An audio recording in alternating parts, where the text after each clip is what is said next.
Before we get started, I do want to recognize our sponsors of today's program, Bridgewater Bank, Whipfly, Washington County, Great River Energy, Interstate Companies, St. Paul Port Authority, St. Paul Downtown Alliance, and City of St. Paul. Without all of these sponsors, we would not be able to host these events. With that being said, I am going to turn the first panel over to Lee Krueger. He is president of St. Paul Port Authority. Lee, it's all yours. Take it away. No more technology issues. Fingers crossed here.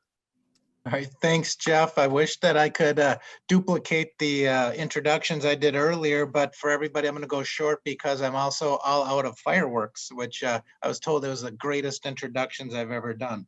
But with that in mind, we have a great panel to start today, and our panel includes Dr. Bill McGuire. He's owner of the Minnesota United Soccer Club, Steve Wellington, Chief Executive Officer of Wellington Management, and Nicolle Goodman, who is the recently named Director of Planning and Economic Development for the City of St. Paul. Nicolle is here, I think, now in her third month in that position.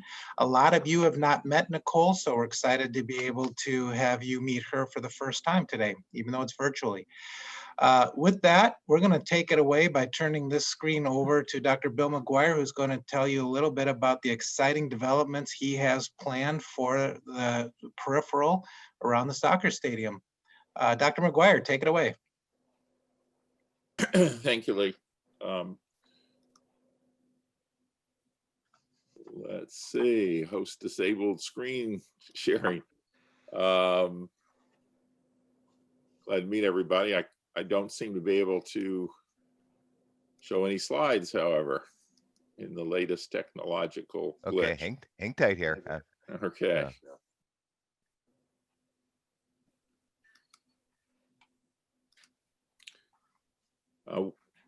What we are going to talk about is just an update on the potential project for around the stadium, the 25 or so acres that are outside of the bus barn, predominantly where the stadium now sits.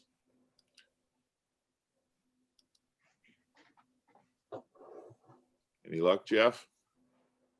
No, just keep chatting and I'll get it figured out. It might take 1 minute. Well, as background, so we'll whip through this. I think people recall that back in 2016, following the decision to bring the team and build the stadium on the bus barn site, a plan was produced by Rick Beardoff and RD Management that owns the 25 acres around the bus barn for a multifaceted development, redevelopment of the area that would include housing, residential, office, retail, all in a community concept or a village, and with an entertainment focus perhaps, but more than anything, a design that would bring all the pieces together so it served as an attraction for people to come to the area, to visit, to live, to work. And that plan was adopted by the city. It involved up to 2 million square feet of building space. And a grid pattern was established by the city that was consistent with the surrounding areas. And that grid was based on some new streets coming across the extension of Spruce and Shields, east and west, and then 2 roads to the north that lined up pretty well. Bill, you should be able to share your screen now. Cities to the north. So we've subsequently worked on this for the last 1.5 years or so, trying to modify and improve based on a lot of input from the area, as well as understanding what would work better. The whole area has been named United Village at Midway. It encompasses the area that you see here. Are these slides now up on the screen, Jeff? Can everybody see them? Okay. This is, in fact, the picture of the bus barn site, and the super block, as it's called, 35 acres back in 2015, 2016, before the stadium went up. The original master plan is shown here. You can see large buildings, very blocky, within the grid pattern that's established in a rendering of the stadium. Here's an overhead of that view. The things that I would call out on this from that original plan are the grid structure of spruce and shields you can see going across, roads to the north and south, and then buildings placed within this grid. And these are very large buildings. They were blocky, 300, 350 square feet long, usually 200 feet or more deep. So quite large. And as we moved ahead, the first structure obviously was this, the Allianz Field, now well established. It's received 20 awards so far for architecture and experience. It's set down into the field, which is important, or into the ground. So the actual height is no more than 3 stories in any area, about 77 feet. And then you can see the streets, the early streets, the sidewalks, green space. And in fact, these are all new to the area, which was largely a field of asphalt and, and no greenery. So now there are over 9,000 linear feet of sidewalks. There's 4,000 feet of new roads, a lot of public space, significant trees. And then the central stormwater system is very large. I think it's the largest one in the state, put out on the north, which the city constructed, rather than have a stormwater system that we would do just for the stadium. This was designed to service the entire super block with future development. This slide is a sort of a block drawing to show what has evolved. And here you can see some of the elements, and hopefully that the buildings are starting to be broken up more, smaller footprints, lower profiles, a lot of features to make this much more consistent with, as we've said, a village or an area that is in fact part of people living, working, visiting, and entertaining. And again, the overarching idea is to produce something that will invite people to the area to live, to work, and come, and through that foster better economic opportunities for retail in the area, not just on this block, but in the immediate area as well. This is an aerial drawing of the same thing that you saw before. And here I think you can really see the grid line being laid out by the roads, and you can begin to see how the buildings have been cut down in order to make them more human in scale, but also work better with a flow of large public areas and passageways, as well as activation areas. I'd point out things even like out here on University, which is on the north. This sidewalk is now 30 feet wide in this plan versus the typically much narrower, oftentimes 8 feet sidewalks that, or 8-foot sidewalks that are along most streets. And you can see the trees and everything else. These are the real features of this design element now. There's the creation of these retail corridors we just talked about. You'll see a little more of, with pathways or muses that are activated rather than just little passageways. A large green area in the central to the north of the stadium. This step massing, which builds up as you go out. And then these pedestrian spaces down here that we've noticed, again, for flow of people living, working, and visiting. The other feature of this is, and you can see it here, the original master plan had about 12.1 acres of blocks that would be developed, and about 22.3 acres of so-called public realm, which was the open space and the streets and stadium and surface area. Here is the design that we now have it. And you can see that that 12 plus acres has fallen down to less than 9 acres as more and more space is opened up for just passage activation really of the area.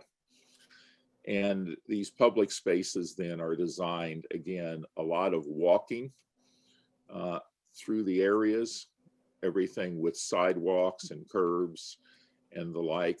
Lots of trees. There's about 197 trees actually around the stadium. You can see the build out of these in excess of 225 more trees envisioned for the area to populate this. Lots of open spaces, both green and concrete or other worked areas. We'll show that in a minute. And again, the green spaces. All of this builds into things like art. Here you can see a couple of murals that we've been working on. Tacoma Aiken and Saitu Jones, local artists of some renown. And here's a rendering that was produced as an example or a project concept for us by the international, very well-known artist, mural artist, Cobra. You may know him from the Bob Dylan wall that is downtown Minneapolis, but throughout the world. And he's an extraordinary artist as well. And just a concept.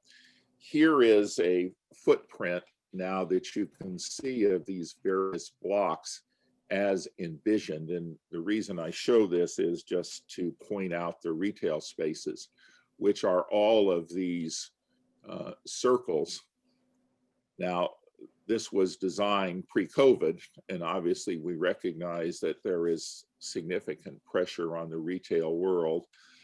But the big thing here was to note that these are smaller spaces designed to be consistent with what has been in the past for a lot of the local businesses that are in the area or have been in the area and want to continue. So this is a design, and obviously some of the bigger spaces even can be chopped up smaller.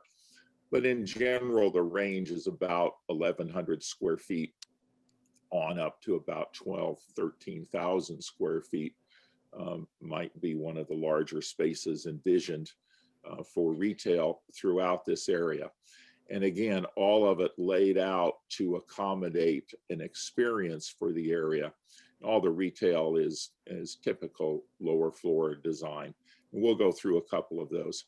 Here's another important key feature, and probably the biggest impediment to things in the neighborhood is parking. And because of the expense of the land and the expense of building parking, this becomes a formidable challenge to doing anything. And what we've done is lay out what we might call nodes, where within buildings, obviously there can be parking built as part of the building and underground as well, if possible. But then we also need some areas for people to park if they want to come and enjoy the experience and visit the retailers and others in this area.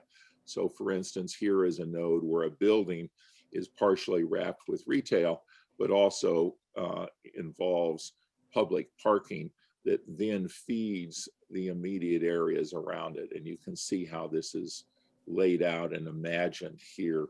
And that's consistent through the entire development. What we've done is focus on what's called a first phase. Here you can see a set of buildings, and I'll go through very briefly each one of these, but they convey the concepts. Again, smaller buildings, muses such as here on what we call Block B.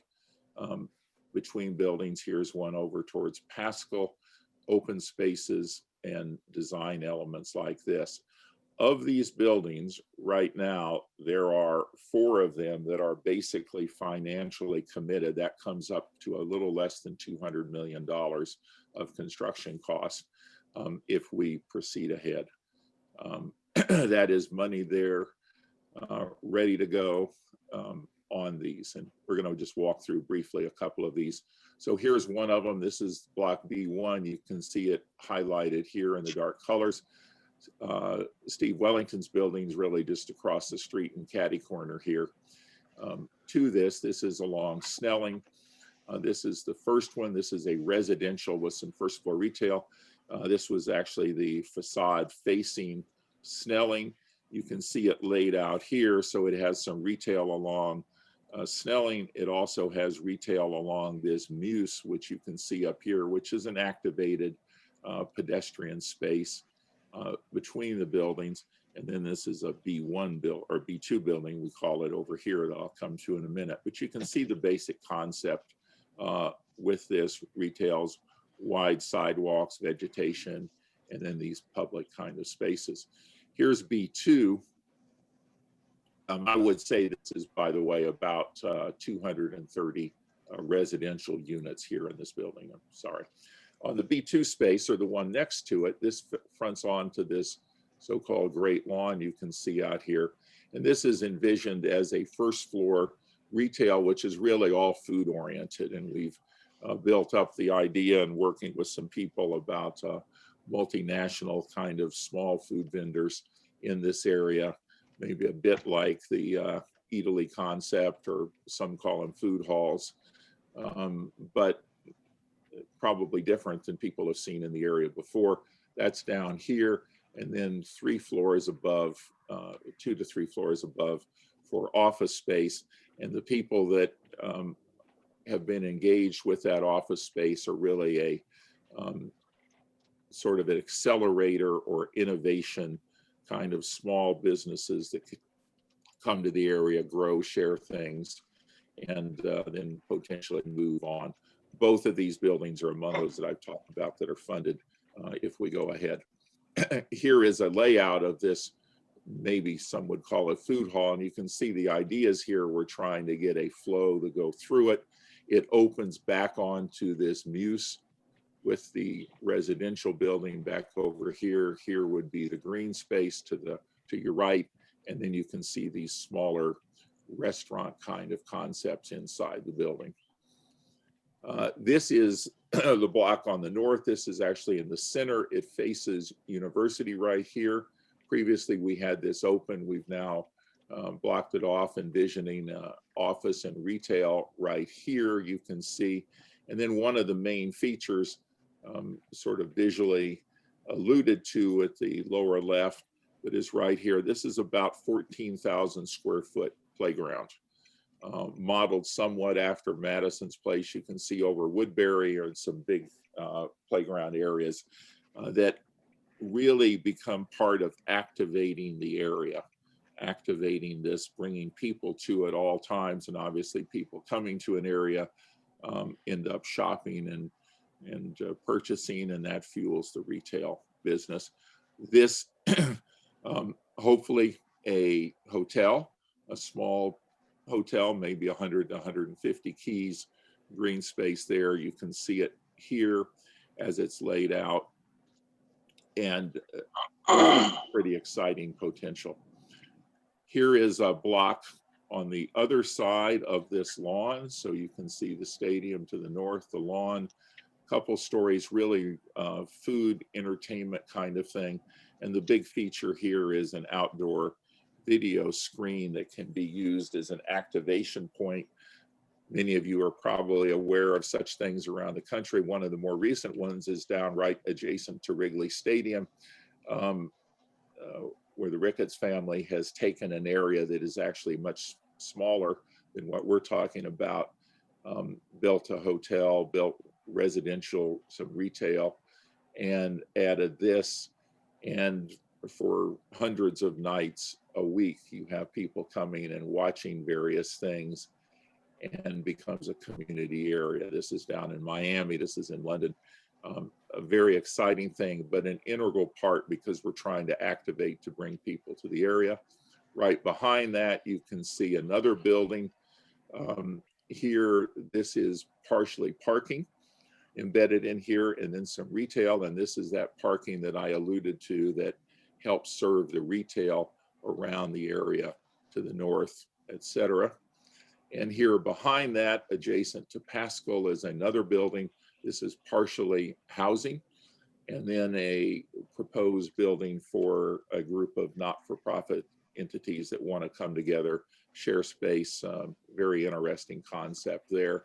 You can see looking from Pascal in through a break. And again, this is this idea of trying to break these areas up, have pathways that link them, pedestrian walkways, and then open areas.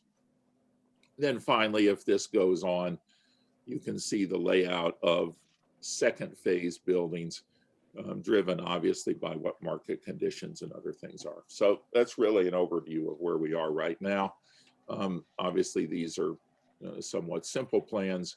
There's a lot more behind it. There's about 1.5 years of work actually in getting here, but this is where we are right now. Bill, this is Lee. One question was brought up in the chat, and maybe maybe Nicolle can help a little bit with this one, and that is with the number of retail spaces you're showing, will the city be doing anything to help encourage retail growth? And then there was another question, do you foresee schools like St. Thomas or others using the stadium for their soccer programs? So let me let Dr. McGuire answer first, and then I'll follow up. Sure, 2 parts there. Relative to retail, we should realize, as I said, that this is how we have in fact designed these buildings. Whether or not we go forward and would go forward with this much retail, I think remains to be seen. Although I am more optimistic for this kind of retail than a lot of people probably are. And we know that there is a lot of interest from people we have talked to that want to be in the area. So support Nicolle can talk to. Use of the stadium, possible for some things, but not too many, I suspect. I mean, I don't think it would become the permanent home of anybody, because the conflict produced, as we saw when we did the Johnny Tommy game on the field, becomes meaningful. And, you know, if we were doing that, and here we are this Sunday fixing to play a playoff game, so we have to balance it. But we are looking for ways to use it more for a variety of functions.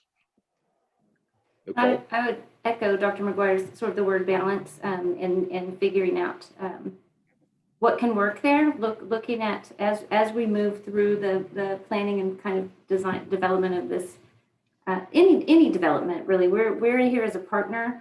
We are supportive of the density and the mix of uses that are suggested here, and we have the toolbox, right? So we have what tools we have and various ways that we can support things that the community and that the city have stated that are values and that are important. There are many tenants that we would love to be able to see remain in the area. So to the degree that we can use tools that we have to assist with making that development work and allowing space for tenants that would like to be there, we will certainly do our best to utilize those tools and partner. Thank you. All right, we're going to be sensitive to time. So with that, I think we will turn the next part of our panel's discussion over to Steve Wellington, who is CEO of Wellington Management. So Steve, turn it over to you and tell us about what you're doing in the area. First, I got to get this screen share thing here to work. Hang on. Is that visible to everybody or not?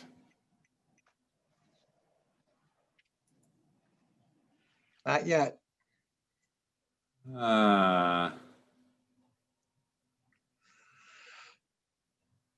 Green button at the bottom. I did that.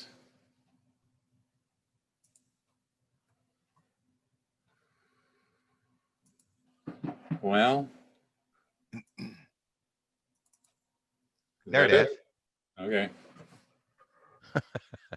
Welcome, everybody. Steve Wellington. Sorry for that little technical hiccup there. We're really pleased that you're making time this Friday morning to join us. I'm very excited to hear once again Bill McGuire's very exciting plans for the area around the soccer stadium. I know he's spent a lot of time thinking this through, and he's got the kind of vision that I think really the city of St. Paul is to be very grateful for. He's aspirational, and we're certainly very proud to welcome him to our community. I think many of you know that Wellington Management has been active in the St. Paul development area for many years, 35 years to be exact. And we have a portfolio of 22 buildings now. It's about 1,000,004 square feet, and they're really clustered in the West Midway area, about 11 different buildings. And then in the near downtown area, another 11 buildings. And we'll feature some of these projects as we go through these plans. On this cover, we have 3 of them, but I think I'll go to the next version of this, if I can get it to work. Hang on. Okay, we'll do this here. We're going to talk about 4 of these projects. We have $87 million of construction underway in St. Paul this year. We're pretty busy. We have other communities where we're working as well, but I think St. Paul is the focus of a lot of our energy for 2020 and 2021. I want to start with the pitch, which is immediately across from Dr. McGuire's soccer stadium.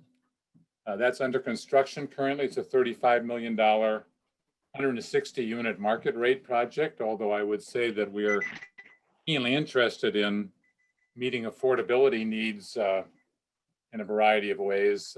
This project, which is in an opportunity zone, has what I would call a shallow subsidy, where we are able to make these smaller rental units affordable for people in the 60 to 80% area median income zone. And right next to us to the north, the Scanlon company is building 120 units. And so already Dr. McGuire has kicked off 120 and 162 different projects immediately to the west of that investment he's made. So I think that's an indication that the private sector is saying that his vision for the future of this area is very valid, and we're excited to be partners across the street. We will have street level retail, just similar in terms of the concept to Dr. McGuire's plans across the street.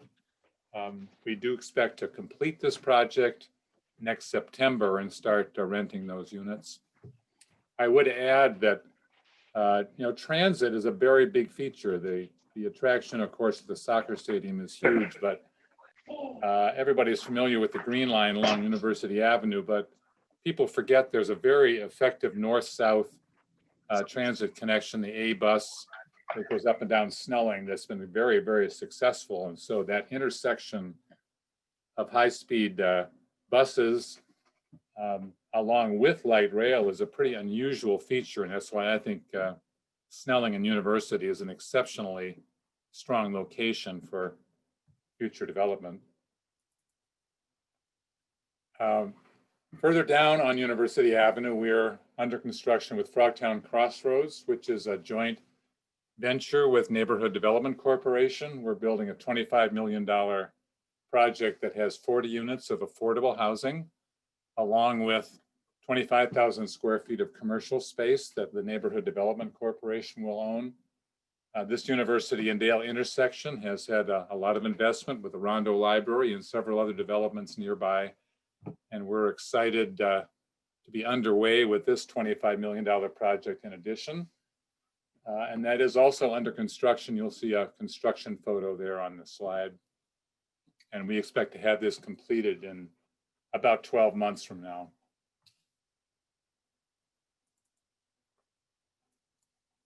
We are coming back to the Midway area at Snelling and Energy Park Drive.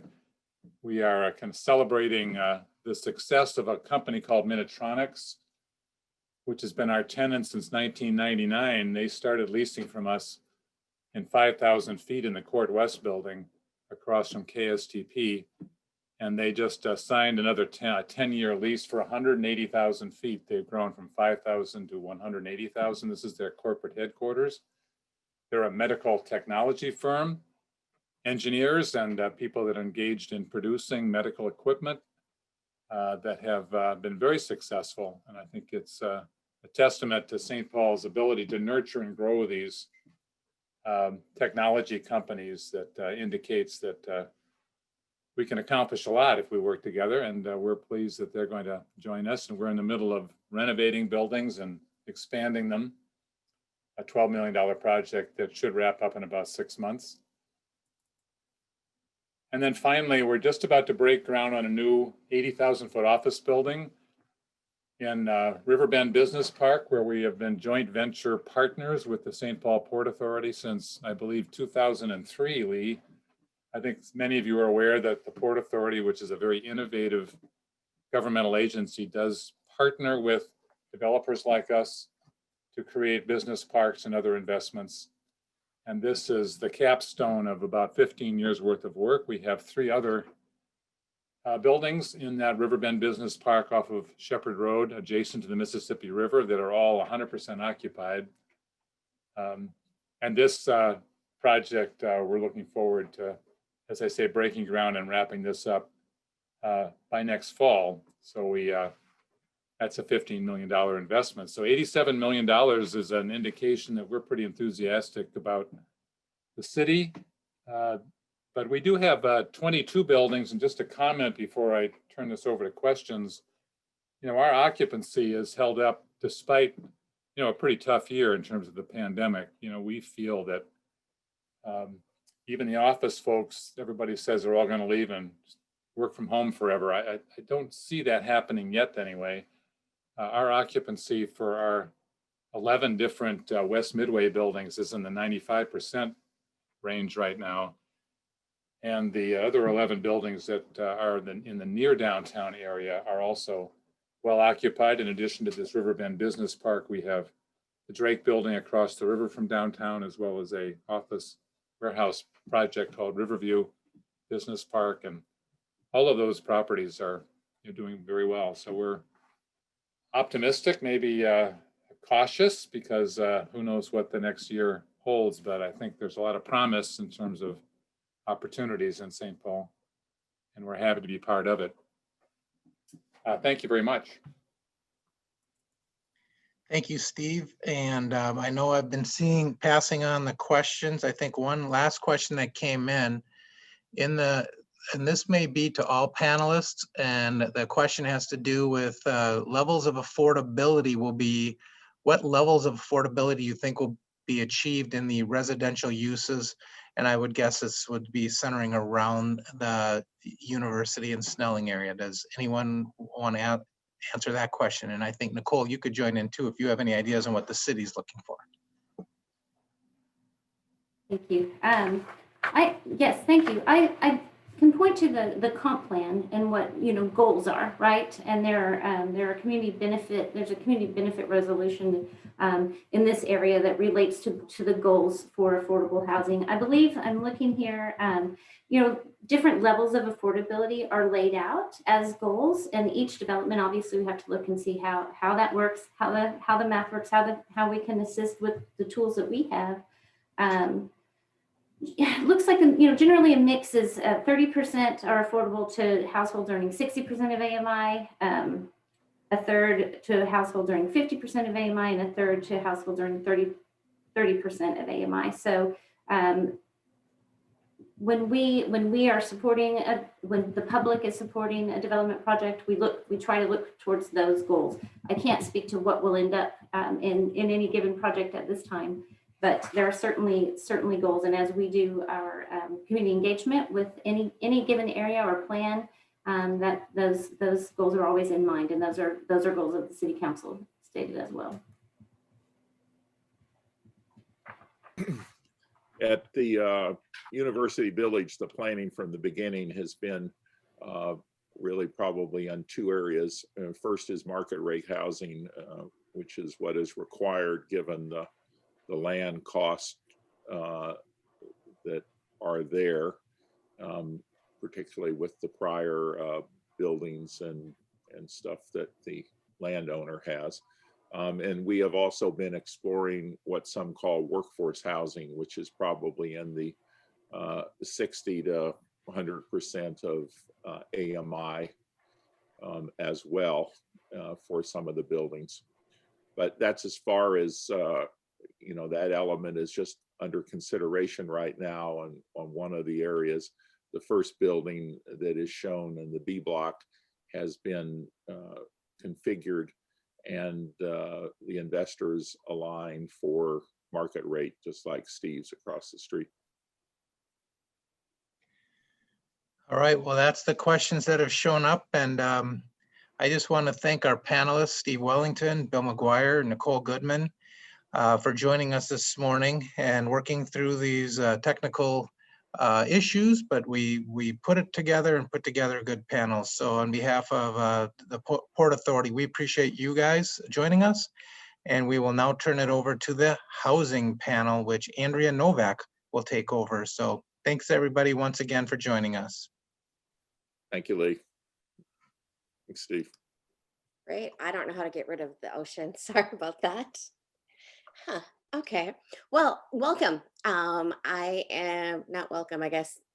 I am excited to be here to introduce you to the panel where we're going to talk about housing and multifamily housing in the city of St. Paul. So I'm actually going to let the panelists introduce themselves. So I see Maureen's here and then Kayla's here as well. So Kayla, why don't you start by introducing yourself to the audience? Good morning, everyone. I'm Kayla Shuckman. I'm the housing director for the city of St. Paul. Pleased to be here with you today, and thank you for joining the session this morning. I've been with the city for just about 2 years, and have had the pleasure to be at the city at such an exciting time for affordable housing development. Previous to my role with the city of St. Paul, I was an affordable housing developer with Common Bond Communities. And before that, I was managing the low-income housing tax credit program for the state of Minnesota. I'm really excited to be here on a panel to talk to you all about multifamily housing.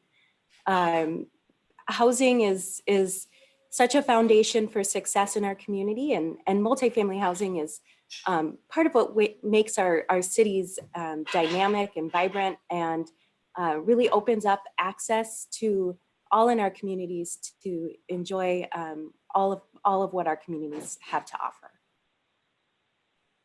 Great. And Maureen. Good morning, everyone. My name is Maureen Michalski. I'm with Ryan Companies, a vice president of development there. My primary responsibility is the development lead for executing the Ford site or Highland Bridge development in St. Paul. I joined Ryan Companies earlier this year, actually in March, and specifically to lead the Highland Bridge project effort. And prior to that, worked both with other commercial development companies and affordable housing nonprofits to do a variety of housing, office, mixed-use buildings, and excited to be here today to talk about St. Paul. Great. Well, let's jump right into it. And I think, it's obviously top of mind all year long, dating back to March, is how has COVID had an impact? So for both of you, how has COVID impacted the multifamily housing market? And I'll start with Kayla. Yeah, thanks, Andrea. So, things were really, we were sort of on edge this spring. We had several projects that we were, as a city, a part of, scheduled to close right when things were really heating up with the virus. And we've been really pleased to see that our developer partners have figured it out and been able to press forward with construction, even in spite of all of the challenges. And I'm sure it hasn't been easy, but we've been seeing really pretty strong, steady development continue throughout the spring and summer. So building permits are strong, both market rate and affordable. That's great. And how about Highland Bridge specifically? Yeah, so we actually are just starting construction this week on our first vertical development that's multifamily at Highland Bridge. That's in partnership with Widener Apartment Homes. And then also will be anchored by a London Byerly's grocery store. So we're excited to be underway with that development. Obviously, it has both the retail component with the London Byerly's and the multifamily component, and we're able to move it forward and get under construction. So that's positive. Maybe more broadly, Highland Bridge obviously is in the infrastructure construction phase. The COVID hasn't really impacted the construction work that's currently happening on the site. We've been able to hit our targets and move things forward. So that's been great. I would say maybe the biggest impact is just as we're planning ahead to the next phases, thinking about, retail and hospitality type uses, entertainment type uses, and how those will fit into the project. It's a bit of an unknown at this time, but obviously we've had retail success with our partner London Byerly's and hope to continue that for the other vertical developments. And maybe just to talk about multifamily more broadly beyond Highland Bridge too, we've got buildings that are in lease up, buildings that are stabilized in the market. And I'd say because of the product type, mostly we have Class A properties, and we really haven't seen an impact with COVID on those Class A properties. We still have leasing, strong leasing activity, although many tenants, we've had to do fewer renewals because a lot of tenants are staying put through the COVID and uncertainty with that. But we've had strong leasing activity, for example, at the Harper, which is in St. Paul as well on Snelling Avenue there in the Union Park neighborhood, had strong leasing activity there, and have been able to adapt, depending on residents' needs and what we want. Some of the things we've been doing, for example, at Harper, which I think are interesting, is we have a co-working space in the ground level. And because of the working from home situation, we've been able to lease out some of those smaller breakout rooms within that co-working space for some of the residents within the building so that they can have an office within the building, but not in their apartment unit. And so we're trying to be flexible in that regard. And I think a lot of other operators are doing things like that as well to accommodate the current work from home situation and their tenants. So, Right. And how about the Class B and C properties? What's the story with affordable housing? Yeah, I'll jump in there. We know that a lot of landlords and tenants, especially those that are hit hardest by COVID with maybe working in the service industry, that there are a lot of folks that are struggling, and we've continued to monitor that situation and advocate for sustainable solution for both tenants and landlords. Back in the early days of the crisis, we launched the Bridge Fund to assist families with their housing costs while there weren't federal and state resources available to help bridge that gap. We were very pleased with the governor's decision to award $100 million of emergency housing assistance, and have been working with our partners to make sure that folks are aware of those resources available through the state and Ramsey County, both for landlords and tenants. But we're continuing to monitor that, and I think, Andrea, you hit the nail on the head that there are impacts for our renters and landlords in those Class B, C, and affordable properties. And so you had mentioned offline that there were some concerns related to the emergency funds that are available and, setting to expire soon. Yeah, so the emergency housing assistance dollars that are available right now, $100 million through the state and $15 million through Ramsey County, are funded by Federal CARES Act dollars. So they have an expenditure deadline of December 30th. And the state launched their program in August, and it's been a remarkable effort and a remarkable job getting those dollars out. Last I heard, I think they had processed applications for well over $50 million in less than 3 months, which is remarkable. But we're very hopeful that those dollars will get out into our community and not have to be sent back to the feds. Great. And so let's go back to the opportunities that are there across all of St. Paul. And so I would say, what would you say are the biggest opportunities for multi-housing right now in the city of St. Paul? Maureen, I'll start. There are a lot of really exciting opportunities in St. Paul, really sort of coalescing at this one moment in time. We have several really historic opportunities. Highland Bridge, of course, being an opportunity to build a part of our city. We have Hillcrest going on. We have the Luther Seminary. We have Sears and Snelling Midway, and there are just an incredible amount of multifamily housing opportunities that are part of these large major redevelopment sites, as well as some of the adjacent communities to these projects.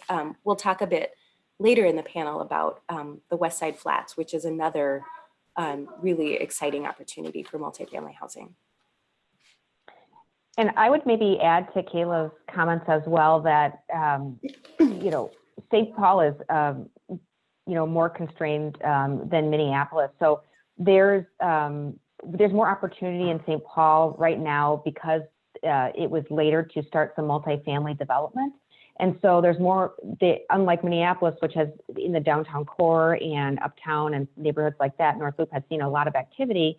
There has been historically fewer buildings in St. Paul, but that creates more opportunity. Obviously, Ryan Company is very bullish on St. Paul. Worked on the Vintage on Selby, just delivered Harper in March, and of course, working on Highland Bridge. So we think that there's a lot of opportunity in St. Paul for multifamily in a variety of different areas. We've been with Harper, for example, really think Union Park neighborhood is a great location for multifamily. There's a lot of thriving retail there. And of course, it's close to the transportation access, close to the stadium, close to a lot of different amenities. So we really are bullish on St. Paul and think there's a lot to offer, and we'll continue to see growth in the market in St. Paul for multifamily.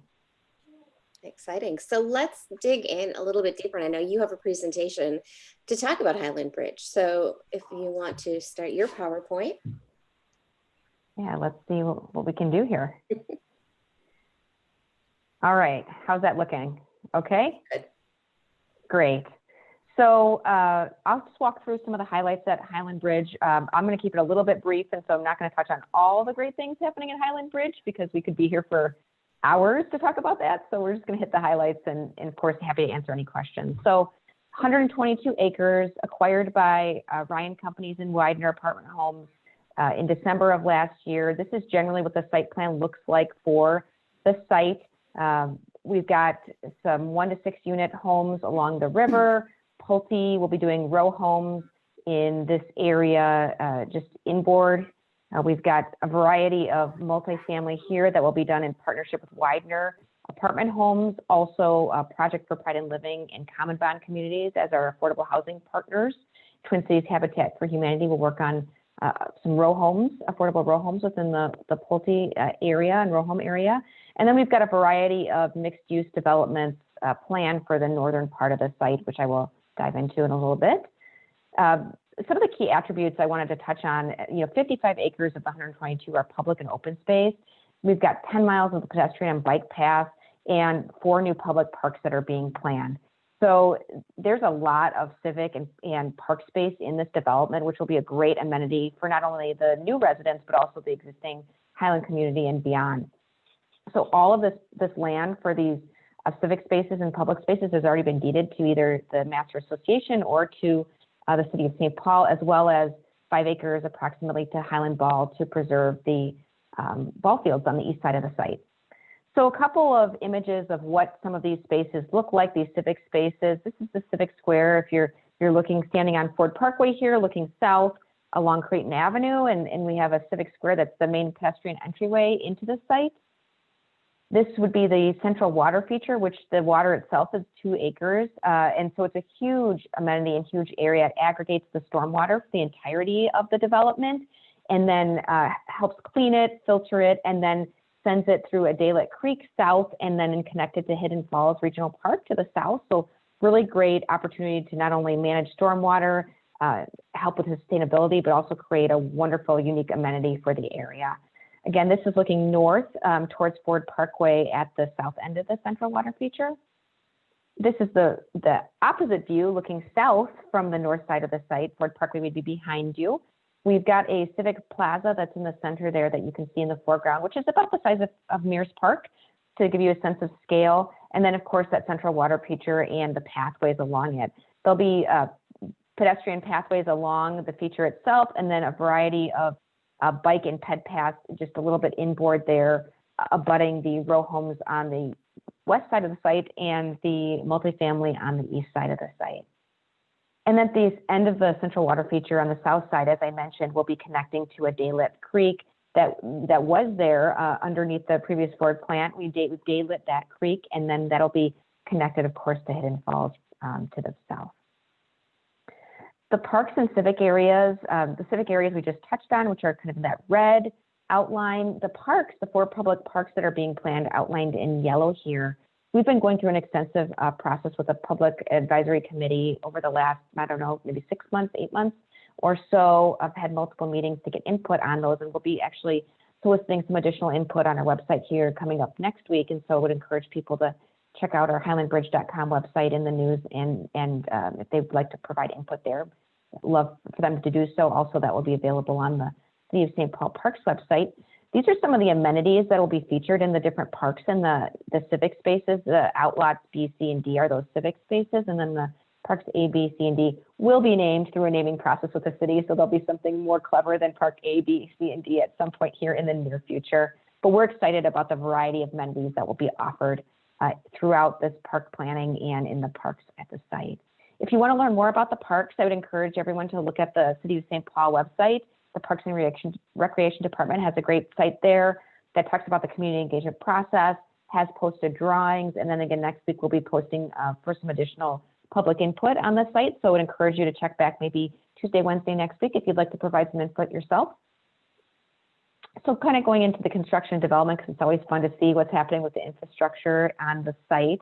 Here's a few photos of what it looks like pretty recently in the last 30 days. So we've got that central water feature. This is at the north side of the site looking south. You can see those pathways coming together, the central water feature, which has the concrete all around it, getting ready for the rest of the development around it. You can see also the street grid starting to come together with the utilities here a little bit on the right-hand side. This is a view from the southeast end of the site looking north. You can see again that central water feature there. Again, this view on the left side of the screen is from the northwest corner looking southeast. You can see the street grids here, Boland Avenue here to the north, and then the streets coming in as you move south on the site. And this is what the site looks like looking down Ford Parkway eastward on the north end of the site as we're kind of continuing to do earthwork. And as I mentioned, we have our first vertical development that has started construction this week that is on the far easterly side here, which is the partnership with Widener Apartment Homes and Lunds and Byerly's. Upcoming vertical developments, I mentioned that Lunds and Byerly's development. Here's what it looks like, a couple images for you to see. We're really excited for this partnership, 230 apartments and about 56,000 square feet of retail in that building. It'll be great activation and entryway to pull pedestrians into the site and facilitate and act as a catalyst for the further retail development on the site. The Pulte Row Homes are actually, the model units are under construction, will be this fall, or actually almost winter now, I guess. And we'll have those open for model units in the summer, and they'll start selling homes at that time. So if people are interested, you can access more information via Pulte's website or through highlandbridge.com. Presbyterian Homes and Services is another partner on the site. They'll be building 2 buildings at the north, on the north side of the site.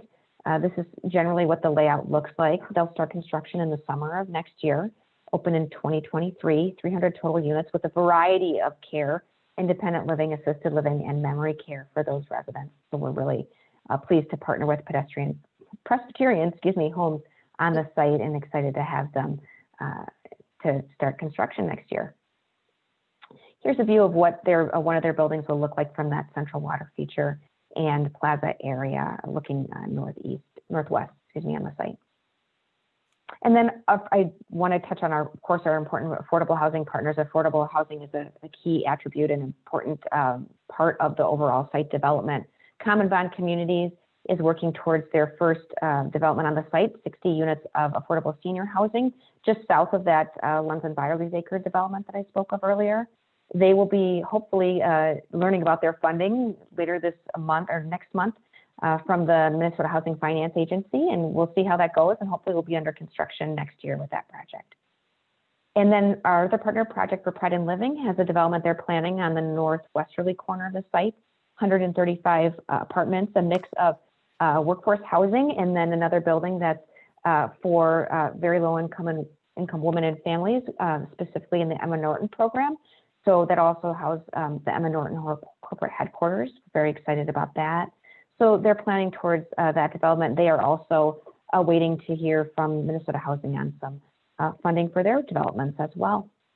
If people want to learn more about Highland Bridge, of course, you could go to our website, highlandbridge.com. If you're interested in housing options or learn more, getting more on our interest list about housing, you can click on that residential link and you can choose which type of housing you'd be interested in. And of course, highlandbridge.com for news, updates, more information than you'd ever want on Highland Bridge. So That's great. And then if anyone has questions, we'll be gathering those on the chat section. So I give you an opportunity to enter the questions. And then while we do that, I'll also transition over to Kayla. So Kayla's got some information that's more specific, digging more deep into the West Side Flats. Yeah, thanks, Andrea. And I'm just trying to figure out how to move slides. Here we go. And I was just going to add on briefly before we move to West Side Flats. The affordable housing goals at Highland Bridge are really, really substantial. And we are really excited about the partnership of Ryan and Common Bond Communities, Project for Pride in Living, as well as Habitat for Humanity. And to Maureen's point, I just wanted to add on that this really is a site that is important, not just to St. Paul, but to the whole region and to the state. And so we are really grateful and excited to have such wonderful affordable housing partners in Minnesota Housing, Ramsey County, the Met Council, and the St. Paul Public Housing Agency. So I just wanted to name that, you know, while this will be a multi-year process and we'll see what happens on each individual project, we know that there's going to be a variety of partners, funding partners at the table, in addition to the large investment that the city has made both in affordable housing and infrastructure. So, and one last thing before I transition to the West Side Flats, I just wanted to visually call back the conversation earlier about how much opportunity there is in St. Paul right now for housing, multifamily housing. We have so many sites. And so I just wanted to share this graphic. We also have a housing trust fund that Mayor Carter created in 2019. So we have new tools to finance affordable housing, and we're just really in a great position here in St. Paul. The West Side Flats is one of those opportunities that I mentioned. This is an area that's just across the river from downtown, and it's a 40-acre brownfield, essentially, just right on the Mississippi River in St. Paul's West Side neighborhood. The area is guided by the West Side Flats Master Plan, which was adopted by the City Council, and about 35 of the parcels in this master plan area were rezoned by the City Council to prepare them to allow for higher density mixed use development. So they are, in that sense, really development ready. The master plan calls for a mix of market rate and affordable housing. And we've just seen some really tremendous interest in this area over the past year, and really starting with Sherman Associates' first apartment building on the West Side Flats, which was opened in 2014 and included just under 200 mixed income apartment units.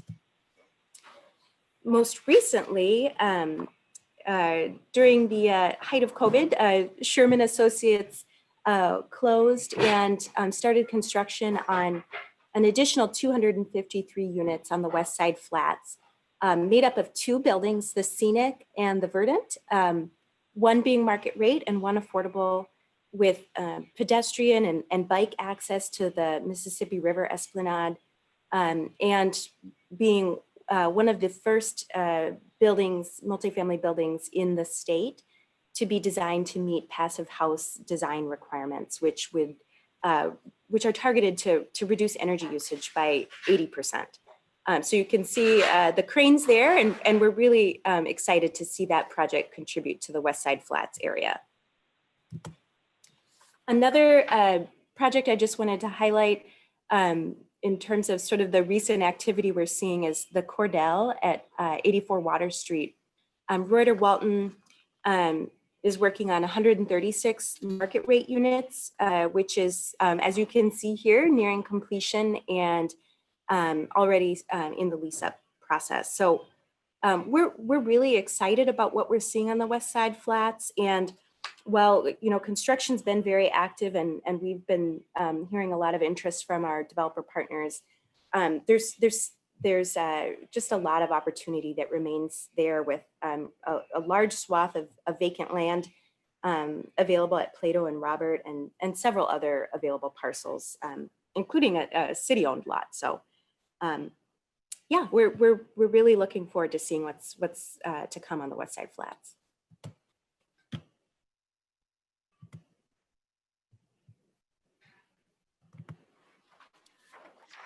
Great. So I just want to thank each of the panelists, and let me take a look to see if we have any questions. It looks like there is one here from Kristen Lukes. Are there any environmental issues that need to be addressing at any of the parcels at Highland Bridge? I'm happy to answer that question. So Kristen, thanks for your question. So when Ford undertook environmental cleanup of the site prior to Ryan Company's acquisition in 2019, they actually cleaned the site up to MPCA residential standards. So they went above and beyond, in fact, in that they excavated down to bedrock in most places on the site. So pretty comprehensive environmental cleanup even before they sold the parcel to Ryan Companies. So we're very pleased with that. Of course, we'll continue to monitor the site as we go under construction of various vertical developments. But again, it's been cleaned up to residential standards per the MPCA. So. Great. It looks like that's the only question. And then in conclusion, I just want to ask each of you what you feel is the biggest opportunity or anticipated trends for housing or multifamily housing in St. Paul for 2021. And I'll start with Maureen. The question is the biggest trend in housing? The biggest trends or opportunities, I'm sorry, opportunities. Okay. Well, of course, I'm going to say Highland Bridge. I mean, there's plenty of opportunities at Highland Bridge. So I think that if people are interested in learning more about that, certainly come to our website. People are interested in retail opportunities there, office opportunities. We're starting to plan for those types of developments. We're starting to plan for different ownership developments. I didn't touch on in my presentation that we'll be starting sales of the western lots at the Highland Bridge site in the spring of next year. And so we'll do that through a third-party residential broker, and we're excited to announce them earlier next year and get going on those sales. We'll probably also be starting some other for-sale housing product type, condos and such, next year at Highland Bridge. So we've got a lot going on at Highland Bridge just in and of itself that we're pretty excited about. So very good. So how about from the city's perspective, Kayla, how would you wrap that up? Yeah, well, I think I'm going to struggle to pick just one. I would say, we've got really, as I've, mentioned, really exciting opportunities that are a part of several major redevelopment sites that we have great partners at the table for. We've got, really some great plans and input from the community, and really are ready to move some really exciting multifamily housing on several major sites. We've got a new housing trust fund to support our affordable housing goals. And I just to kind of step back to take an even broader look, we've got the Green Line and several really exciting and important transit investments happening in St. Paul. And so I would add that broadly as an opportunity we're really excited about for the new construction area. And we are also continue to focus on preservation of our housing assets around St. Paul's communities. Great. Well, thank you both so much for your time. And I'm going to pass it back over to our hosts. All right. So awesome job. Thank you. I don't think we have any other questions, but I think what we'll do is we're going to do I don't know, let's do a 5-6 minute break here. So and then we can bring on the next panelist. Everybody can maybe jump up, grab a cup of coffee or grab some water and join us back here at about 9:45 or so. How's that sound? All right, we'll see everybody here shortly. So once again, just if you're, we're on the previous panel, go ahead and just turn your camera off. And then as people are coming in, they'll be turning their cameras on. So we'll see everybody here in about 5-6 minutes or so. Thank you.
Okay, we're going to start in like 2 minutes, 3 minutes here.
All right, are we, let's get going here. We took a, I don't know, 5-6 minute break or so. Hopefully everybody got a fresh cup of coffee or a glass of water, but we're gonna start our next segment here a little bit early. We picked up time. The first two panels went well outside of, once again, crossing fingers. We don't have any other technical problems, but yeah, once again, we thank you for everybody for bearing with us first thing here this morning. So I am going to introduce our moderator who will be running this next session for us, our what is labeled as our 9:55 session, as B. Kyle. B is President and CEO of the St. Paul Chamber of Commerce. B, it is all yours. Why don't you take it away and you can introduce the rest of the panel. Good morning. Thank you. Thank you so much. Can everybody hear me okay? Lee, just give me a nod so I can see Yes. your shirt. Okay. Hear ya. Good. Delighted to be here. Look at these faces. So glad to be part of this conversation. My name is B. Kyle. I'm the president and CEO of the St. Paul Area Chamber of Commerce, coming to you from fabulous Inver Grove Heights, Minnesota, where it is always sunny and joyful. And I get to introduce the faces that you see in front of you. And so if I may, I'll just start with Lee Krueger. He is Lee Wave, so everybody knows who you are in case they haven't seen you. So he's the president and CEO of the St. Paul Port Authority, mentor, friend, former boss, until of course he fired me from the Port Authority. So I had to go find something else to do, like be a moderator of such a great panel. And then we also have Carl Kading. He is the principal with Kading Development, Bloomington-based, second-generation ownership, multifamily hospitality, and all-around challenging project experts. And they do work all across the upper Midwest. And they have a strategic eye on St. Paul right now, which is part of our conversation today. Kading's also the developer on the Gateway/Cleveland Circle project in downtown St. Paul. So welcome, Carl. Glad to see your face. And next we have Stacy Demmer. There's Stacy. She's an architect with LHB, and she's the lead on designing the Port Authority's new office space at Treasure Island Center. Stacy is the commercial studio leader with 18 years of experience as an architect and has been with LHB for over 6 years. So I'm glad to have you here, Stacy. And we also have Ben Utrecht, a Hastings kid, regular guy, kind of, sort of, until, oh yeah, he became a Gopher football star and went on to play with the Indianapolis Colts as a tight end and Super Bowl 41 champ. So Ben too has committed to a significant investment in St. Paul at Treasure Island Center and in partnership with the Port Authority. So welcome, Ben. Good to see you. Thank you. And then finally, we have Joe Spencer. He is also a dear friend. He's the president of the St. Paul Downtown Alliance, and he has spearheaded the establishment of this organization, as well as a downtown improvement district. Hi, Joe. Hello, hello. Now, let's see. I see a couple folks, other folks here, but we'll stick with the introduction of the panelists, and I'm going to keep my chat open. And if I miss questions, Lee, help me ride herd on that, right? If you would, so I can make sure I don't miss any questions. So if we can, we'd like to just jump right in. So get the folks kind of engaged in the topic, which is all about downtown development. So if we can, let's start with Joe. Joe and I have been working long and hard together, and he really has been an extraordinary leader on all things downtown since he's been with the Alliance for the last couple of years. Joe, can you give us kind of a temperature check on what's going on from a development perspective in St. Paul?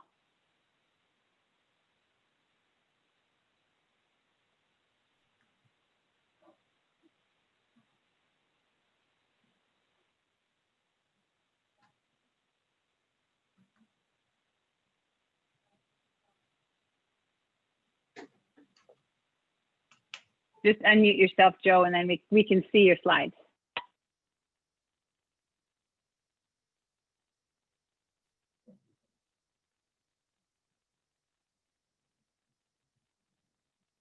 There you go. Hear me now? Yep. All right, sorry about that. I got flummoxed with the screen share, and then my mute button went away, and I can't figure out how to use technology. So thanks, B. So one of the first things we did at the Alliance was just to kind of do a roundup of all of the investments and development projects that we have. And so you can find this development tracker on our website, stpdowntownalliance.org. But it's just helpful to take a look at all the projects that we have either recently completed, are currently under construction, or are in development. So we don't need to talk about all of these, but I think it's useful just to just take a look at all of these investments in our very, relatively small downtown. The average downtown in America is 2.5 square miles. Our downtown is about 0.5 square mile. And I think that density really is one of our best kind of competitive advantages. So, some great projects under construction, some great projects recently completed, and here you see some of our great kind of opportunities. And then there's this slide that I just put together. If you look at just the projects that have been completed recently in the last couple of years, or those that are under construction, we've got 1,500 units of housing and 685 units of hotel rooms. That's a really significant amount of investment, a lot of growth for our downtown. The last BOMA downtown market report showed that we crossed the 10,000 person threshold for a residential population. That has doubled since 2010. Again, really significant growth. And looking at the commercial space, over 1 million square feet of commercial space that's been recently completed or under construction. So that's, I think, really great. We can, if somebody stop the share here, that's really kind of all the slides I wanted. But I think, that recent, thank you, by the way, that recent market report showed, again, really good news.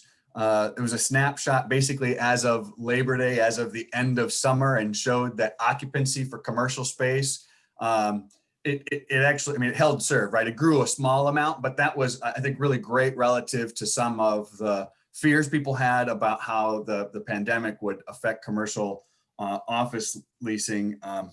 And so that was good news. And we also have seen a surprising amount of deal activity in our downtown.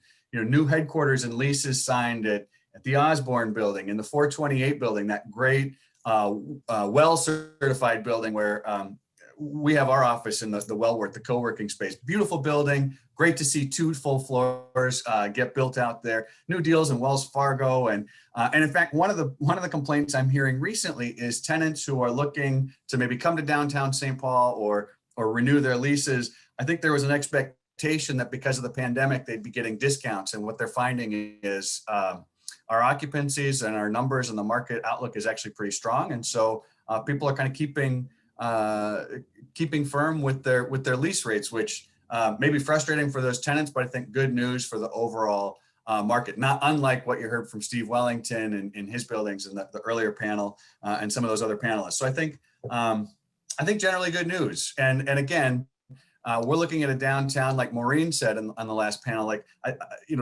maybe the development investment community was a little bit late to realize the opportunities in downtown. but they're getting discovered right now, and that's leading to a lot of growth as well as just strong market kind of underpinnings, good bones in St. Paul. Well, I completely agree with that, Joe. And I can see, as a financial geek, I talk a lot about options, this idea about investing in something that's undervalued in the marketplace and then get to watch the value, you get to ride the improvement in value. I've always considered St. Paul to be an option investment, and then it's underestimated, certainly locally. But we're seeing more and more new money come in. And we'll talk about this a little bit with Carl too, but can you give us just a brief update on the AECOM project as one more example of nationally, in fact, internationally relevant companies considering St. Paul real estate to be the place to invest their money right now? Well, you know that I'm really bullish on that project. We've been talking for generations how to connect downtown to the river better. That project where AECOM said, the way to connect it is just to actually, you got to build the connection. And so to do that with this kind of public realm improvement with 4 great towers right up on the riverfront. I mean, if you look around the country, to have in the heart of a CBD, a development opportunity where you're right on the river, and not just on the river, but at a place where the river, the Mississippi River, our nation's greatest river, where it bends, from, where you could see in both directions, upstream and downstream, on that river bluff is, eagles everywhere. And again, in the heart of our downtown, it's a tremendous opportunity. It's a little bit frustrating sometimes that it takes somebody from the outside to come in and sort of see the opportunity there, but they sure have. And I applaud the county for their bold vision. And from what I can tell, even though they didn't get the funding through the state bonding bill, what I'm hearing from the county folks is that they still remain committed to that project. And I'm really optimistic and bullish that it's going to get done. Yeah, I think we have an extraordinary partner in the county on that project. They are very serious about doing development. We're very fortunate there. So thanks for that update, Joe. And I wanted to, looking at these beautiful faces here, I wanted to move on and talk to Carl for a few minutes, because when I go into St. Paul to work, I still see cranes in the air. And one of currently the hottest project in downtown, certainly in terms of being underway, is I don't know, what do we call it, Carl? 7 Corners, Cleveland Circle, the Gateway site. But your face is it's kind of new to many of us. So I am delighted to get introduce Kading Development, your face, to the community here. So if you would, let's just start and talk about who Kading is, and then we'll move on to the current project you're working on in St. Paul.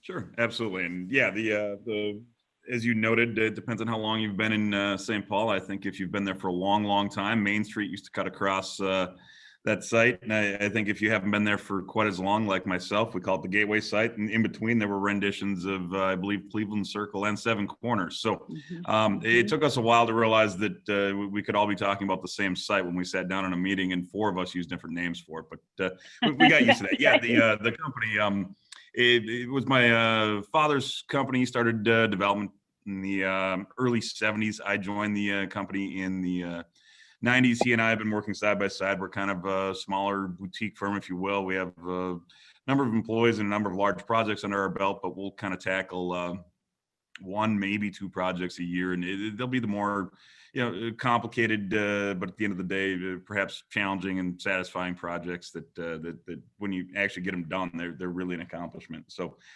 we've been doing that for a number of years. I think dovetailing into Joe's comment about developers being late to discover St. Paul, I think that's probably a spot on comment. I think for years, when outside cash, outside investment money looked at the larger MSA, the Minneapolis-St. Paul MSA, everyone just laser focused on Minneapolis. And so Minneapolis had investment after investment after investment, and probably got a little overbuilt. I mean, we've never actually found a way to get anything done that made sense in the Minneapolis side of the river.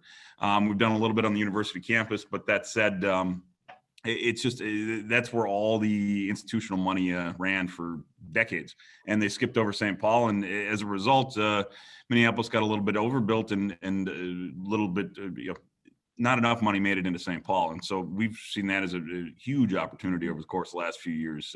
Back 3 years ago, we did that development down across from Children's Hospital, United Hospital, at Marriott Residence Inn. With that came the Hope Engine Company and Hope Breakfast Bar. At the same time, we started talking with the city about the Gateway site, and 2.5 years later, we kind of dove into that. And I do have some very basic slides. Bear with me. I'm a developer, and I'm not a millennial, and so this may take a little bit. I guess, did we cover what you wanted to jump into first there? Yeah. And as you're pulling that up, the next thing I want to talk to you is find out a little bit more about is what kind of projects do you typically do? Developers tend to have a tenor or a flavor that they like. We'll get to that. Let's take a look at this first. Absolutely, yeah. Look So at developments, that'll certainly dovetail into kind of the conversation about this. So we're primarily a hotel development company, hotel development and management. We have a management division as well.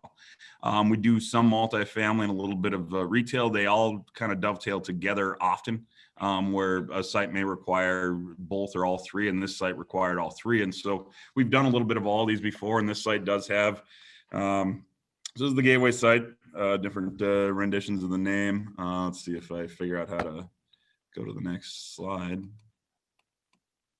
There we go. Development team, Dorn's out there doing our GC work. Tucci Montgomery's the architect. Stephen Scott will be the one you'll start seeing names plastered all over the place here pretty soon as they start their lease up procedures. So yeah, here we are. We're Kellogg Boulevard. This is West 7th. This is Smith Avenue, and this is 5th. Sandwiched in here is the site by many names. On the south end of the site here, the Kellogg side, we have our apartment complex, very large public-private plaza, almost an acre, connecting the two with West 7th and Kellogg. And then we have our Marriott courtyard over on this side of the site. The apartment has about 8,000 square feet of retail on the bottom. That'll be an F&B vendor. This is looking down or up West 7th and over on Kellogg. This is the plaza, and that's the hotel in the background there. It's going to be very highly. Can you go back one slide, Carl, and talk? So we can take a look at that from the sky view again.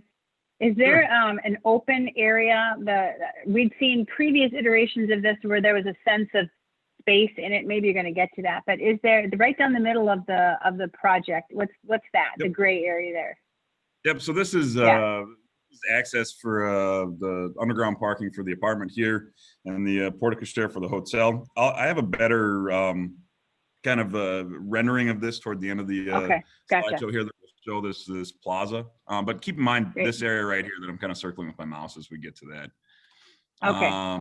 Yeah, so here's the apartment building. This is that plaza, but I have a better picture of that. Here's the current. This was a picture from yesterday on site. Roof's on. There's some windows going in. Plan to open fall of this year. Here in the foreground is the elevation renderings of the hotel, and we'll get to that here in a minute. 120 key courtyard Marriott with some retail on the first floor as well, about 6,000 square feet of retail. That'll also likely end up being an F&B vendor. Here we go. Here's what does F&B mean? This is the large plaza that will find itself kind of tying the apartment building, the retail here, Smith Avenue off the back, West 7th, and the XL Energy Center all together. And so, game days, event days, this will be a very, very active plaza, people moving in and out, a couple of F&B vendors, hopefully everyone responsibly enjoying a cocktail and getting ready to head out to the game. The apartment building has a very large party deck overlooking all this. It has a splash pool and games and lawn and all that sort of stuff up here for the apartment residents. As we noted, the other recent developments in St. Paul, we just opened this residence inn across from Children's and United, about 2 years ago, year and a half ago, something like that. And then with that came Hope Breakfast Bar on the corner of essentially it's Leach and Grand, but everybody knows it is 7th and Grand over there. And I think that might be all I have for the slideshow. We can keep chatting, but. Awesome. So thanks, Jim. I saw in the chat that's food and beverage. Yeah, thank you for that. Awesome. Awesome. And I love the idea of that open area so people cannot be on the street as they're hanging out waiting for the game. And we all know I'm a huge Wild fan, so that's very cool. Well, congratulations on that project. Now would be an appropriate time to talk about seems to me that's the site that had the fire on it earlier this year. Can you touch on that briefly and give us some? I think we had hit the news and then it went dark. So I really never really heard like what happened, what were the outcomes for you as an organization? Sure. Yeah, we'll touch on it briefly. What hit the news was almost all we know through today. But there was, as noted in the news, it was a result of arson during some of the periods of civil unrest down there. We were framed up with the roof on, had most of the windows in. We believe, based on the reports, that there were 3 arsonists. They believe they've generally identified 2. It's an open investigation. They're searching for them. Have not caught them yet, but burned to the ground. Considering everything going on right now, as you would imagine, our local insurance agents are just inundated, between the number of fires up and down during the unrest. And so they're just falling a little behind. We intend to rebuild the exact same building in the exact same location. We'll be delayed a little bit. Instead of opening March, April of this year, we'll open in the spring, summer of, or March, April of 21. We'll end up opening spring, summer of 22. But again, the intent is, second we get everything squared away with we were properly insured. I guess that's a positive. We're just going through the fine detailing that is working with an insurance company on a claim like this. And as soon as we have that all squared away, we're going back up, same building, same location, same everything. So we're looking forward to it. That was the hotel. That was the hotel part of it. That was the hotel. The apartment continues, and the apartment's on progress to open as it was supposed to. Actually, believe it or not, based on the heat of that fire, we had just a few $100s worth of damage to the apartment. It was some melted insulation on the exterior, which was absolutely amazing. To have almost no damage to the other structure. So that'll continue on, and that'll be delivered on time, and we'll have that hotel on the ground soon. So, question about the apartment complex. What's the mix? Is there any ownership? Is it all rental? Are they bigger, smaller? What's your target market?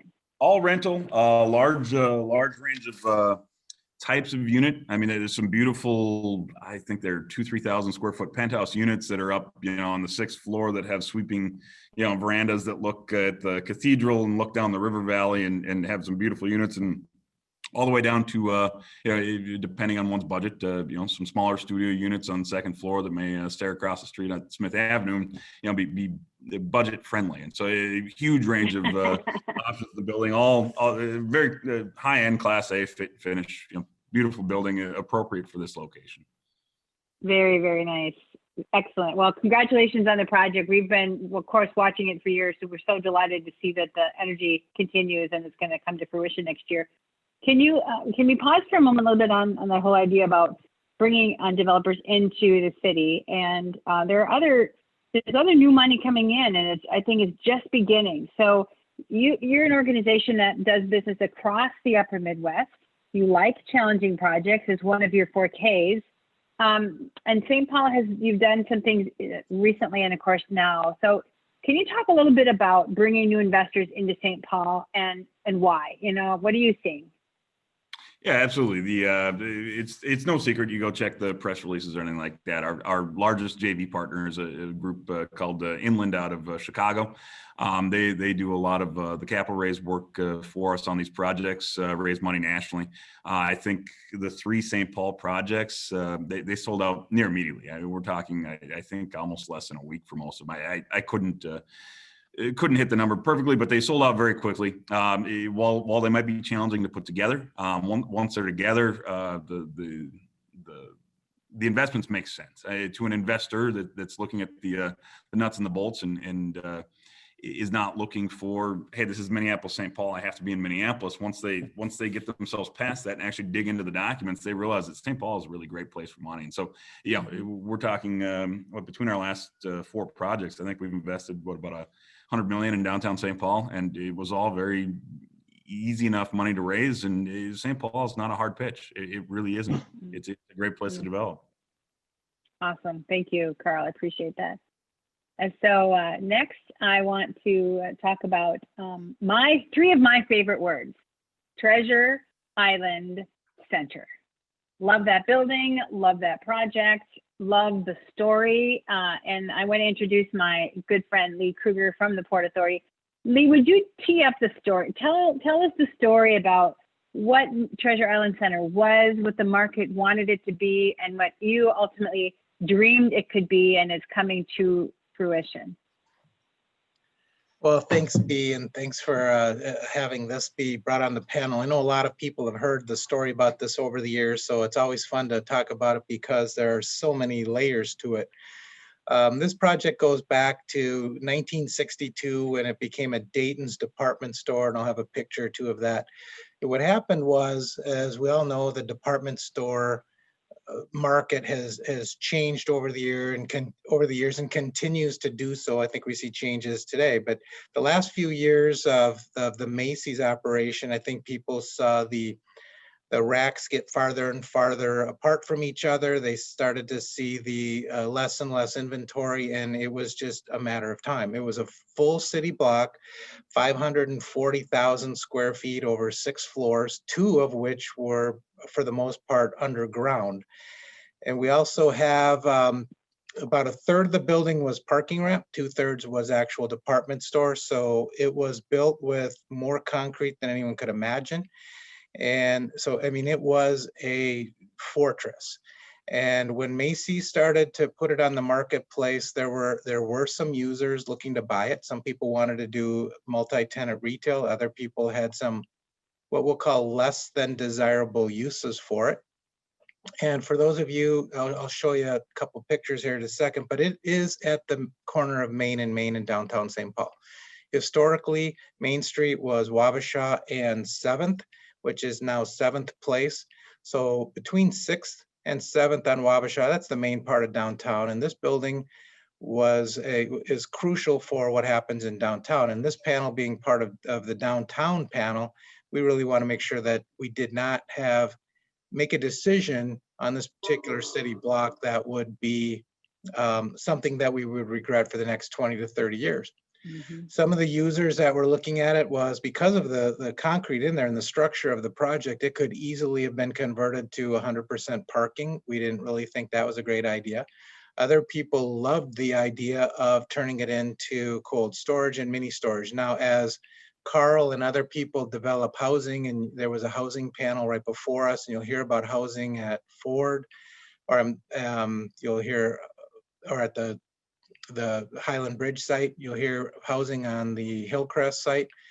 What tends to happen with rental housing is people also tend to need places to store their merchandise. If you're a lot like me, you just don't want to get rid of anything, and so but you can't put it into a smaller apartment, so people rent storage units. So as Joe said, the population in downtown St. Paul has doubled, so people want places to store. So we had a lot of people looking at it and saying, sell us, if not the whole building, portions of the building for storage for apartments. Well, we didn't really think having a 540,000 square foot building be in the center of downtown as a storage unit made a lot of sense either. So we put together some projects and we did a due diligence report. This goes back to 2013, and we realized that the building was designed to add 2 more levels of department store to it.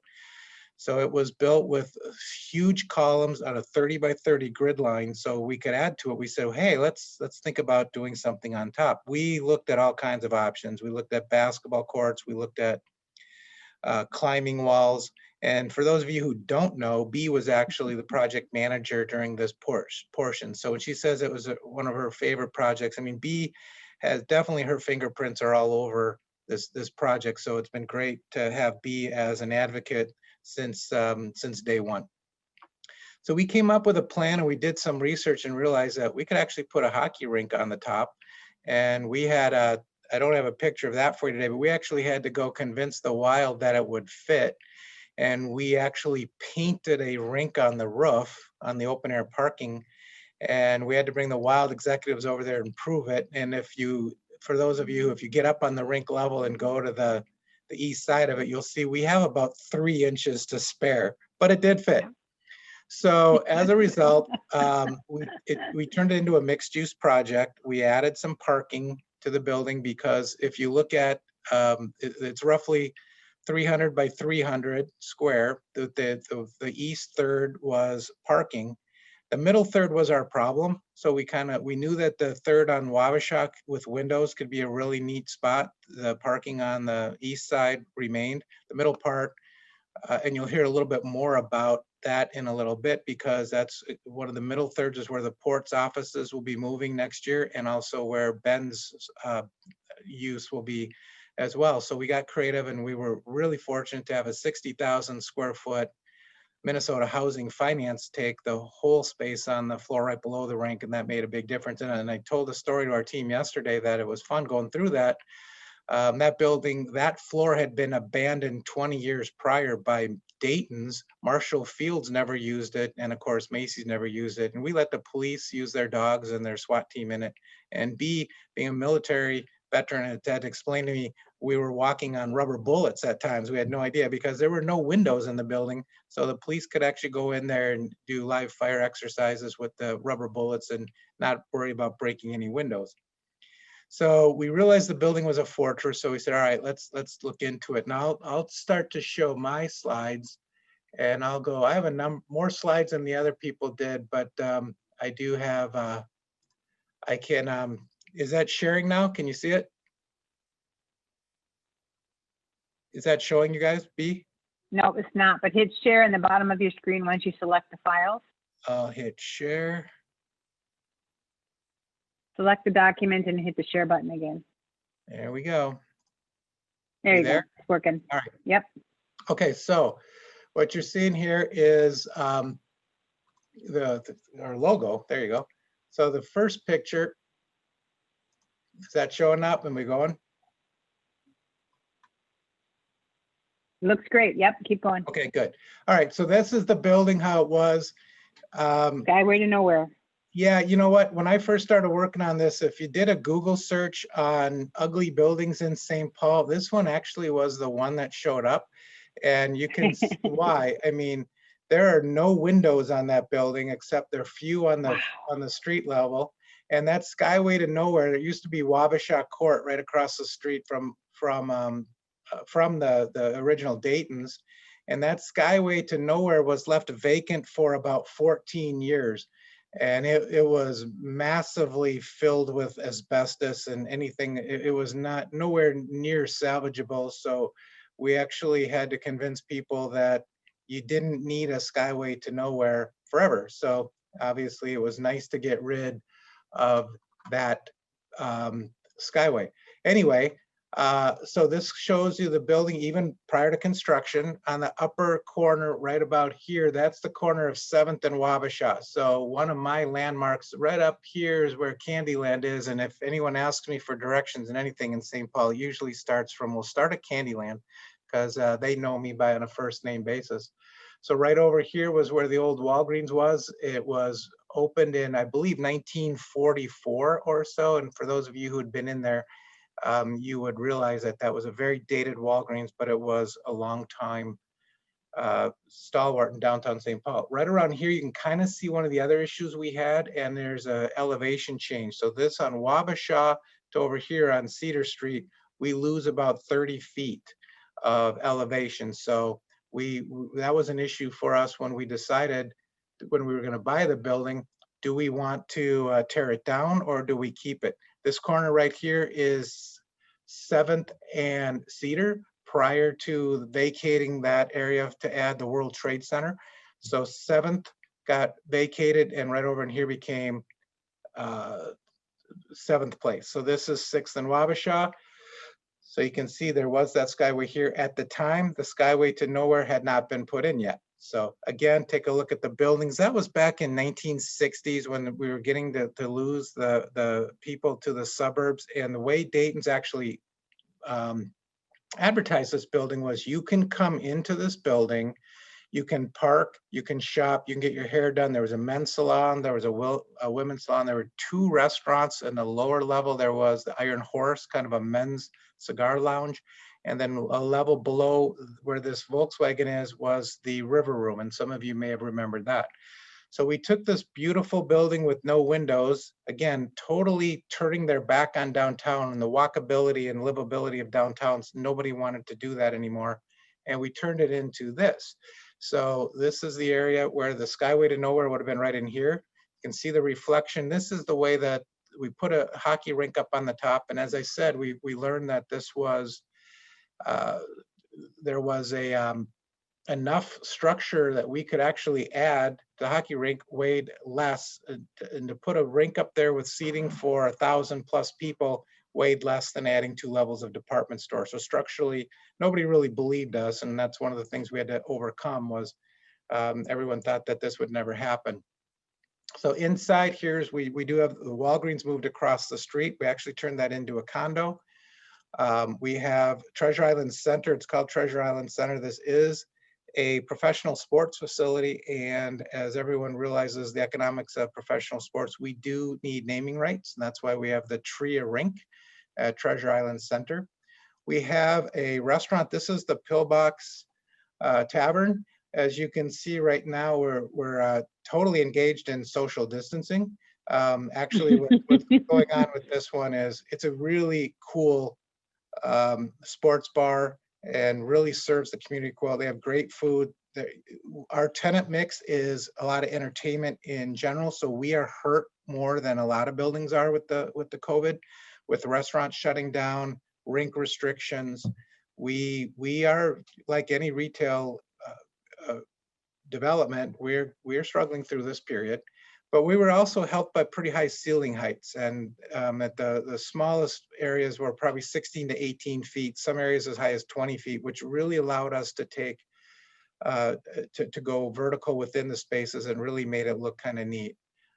This is the event center. It's on the traditional Skyway level. Because of the elevation change, we actually have 2 Skyway levels. This level leads us to Wells Fargo Place and to the Children's Museum.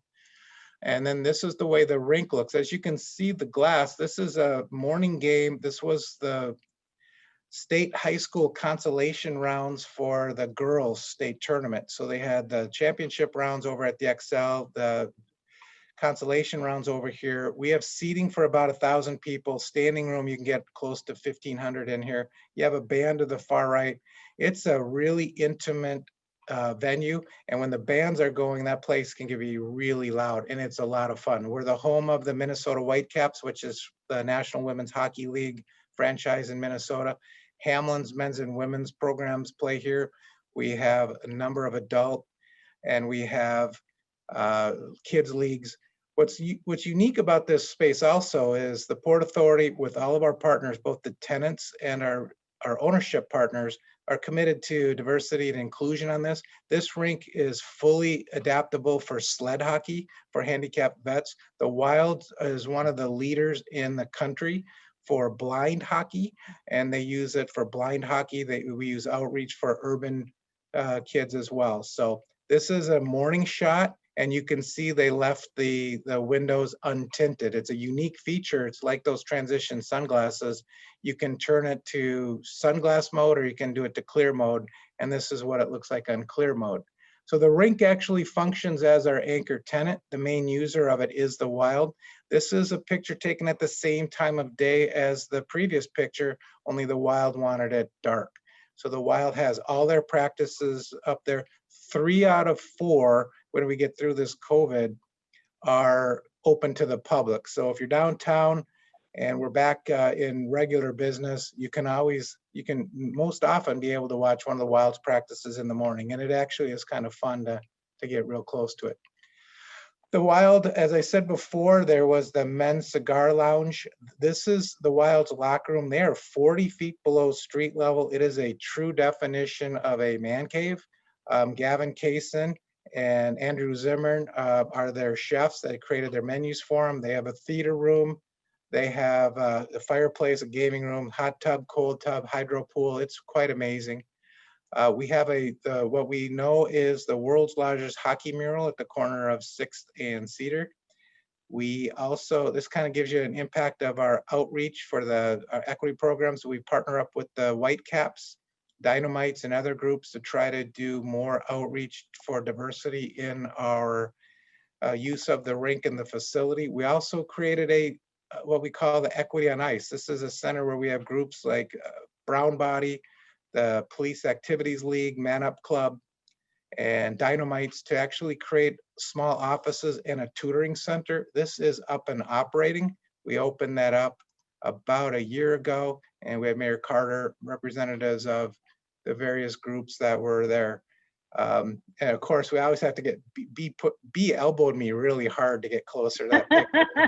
So we left Joe in the background. Sorry about that, Joe. But anyway, that's the quick picture summary of Treasure Island Center, and we have quite a few neat things going on there. We, under construction right now, will have close to 30,000 square feet. 20,000 feet approximately of it is fitness center. Good news, bad news on that one is we did have a few construction delays, which first part of that was D1 training was scheduled to open up the week of Thanksgiving. So the construction delay actually worked well for them. Their grand opening has now been pushed back to the 18th, which obviously they would not have been able to have their opening had we not hit that delay. So then the Port Authority's moving their offices over into interior space. When we're all up and operating, we will have one 1,600 square foot space left. It's on the Skyway level. It has an outside deck. It's really nice space.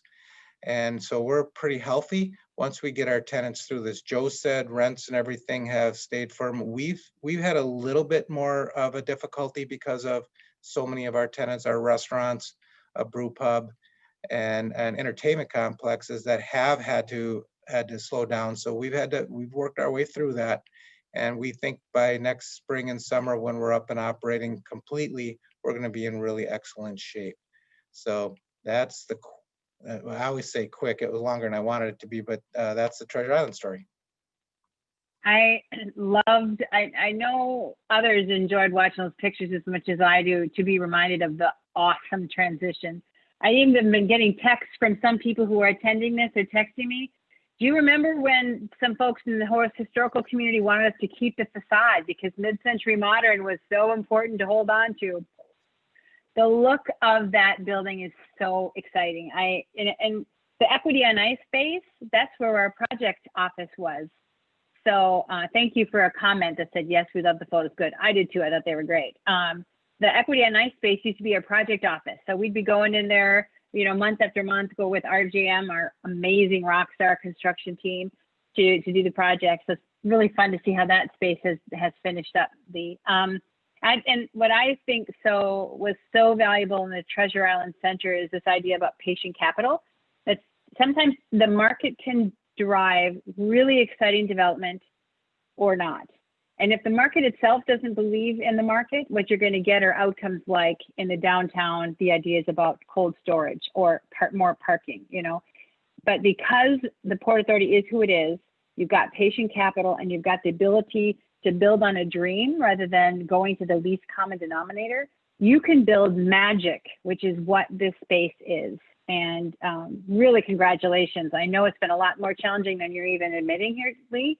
And the fact that it is looking so beautiful, it's very exciting for St. Paul. And of course, then I get to look at my new friend, Ben. And for the rest of you who are listening and watching this, yes, Ben, Utex and I are friends now. We're going to start hanging out.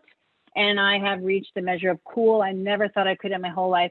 So glad that this Minnesota boys, like I said, the homing chip activated. He brought his bride and his 4 beautiful daughters back to Minnesota, and he's choosing to invest in St. Paul. And so that's really what we'd like to talk about here too is, tell us how you transition from being an athlete to a business person and why St. Paul? Yeah, well, first, thank you so much. It's a privilege to be a part of such just a highly experienced and passionate panel. It's been a joy to get to know all of you, and now being a new tenant of St. Paul, having to get on 35W South every day, I know who to thank for the detours. Thank you, Carl. I appreciate that. But honestly, I know it's going to be a gorgeous spot, Carl. So thanks for all the hard work that you're doing there. You know, Joe said it when he kind of created that vision of what makes St. Paul special. And when you go around that river bend, and you go about 20 miles south to the next river town, that's where I grew up, Hastings. And that really is where everything began for me, and this passion for a state that really has given me every opportunity to succeed. I wouldn't have had college, I wouldn't have had professional sports, and I wouldn't have the platform that I do today to create change and to make impact. And so coming home was never not an option. It was always the only option. And growing up in a huge hockey family, my grandfather, Bob Utek, was the voice of the North Stars. He created Let's Play Hockey newspaper and coined the phrase Let's Play Hockey, which they still say before awesome. I didn't know that. That's great. Wild game. And so I grew up as a goaltender, and I spent so much time in St. Paul playing hockey. And so I really am a St. Pauler. And so I made the transition out of football into corporate speaking and consulting. I have a huge passion for leadership development, community culture development, social impact investing. And so I wanted to use that platform and my passion as an entrepreneur to find the right opportunities that are not only going to strive to be great businesses, but more importantly, are going to strive to bring unity and hope to a community. Mm-hmm. And so when I got the call from my good friend Lee, Krueger, just, you know, sharing his vision and what the hope would be for this place, it all really began to become shaped, and I got really excited about the opportunity. Well, let's talk more about that opportunity. What are you going to be working on? We got a weird building in St. Paul. Lee tells us there's no windows. You come in and you're going to do something cool with it. So what are you going to do? Well, there was an incredible space that Lee walked me through. We already had a national franchise in D1 sports, which was really came out of some elite star football players that built this very athlete-specific training facility. And he was looking to put in some other businesses that really kind of tied into the athletic platform. And he began talking about this franchise called Conquer Ninja Gym. And if you've ever seen the television show American Ninja Warrior, yes, I'm a closet fan. Yes, exactly. Yes, it's basically a replication of that. Awesome. And as I began to learn more about that business model, it really focuses on ages 5 to 15. So there's a huge opportunity for us to bring something into that space that's going to affect the youth community of St. Paul and the suburbs around it. And as I'm looking at the next space and I'm beginning to understand this social impact vision, I wanted to include the families, right? So how can we do that? Well, I have a dear friend, Dr. James Midbow, who's one of the most elite chiropractors that I've ever been around, who has built a very successful chiropractic wellness clinic called Finish Line Wellness.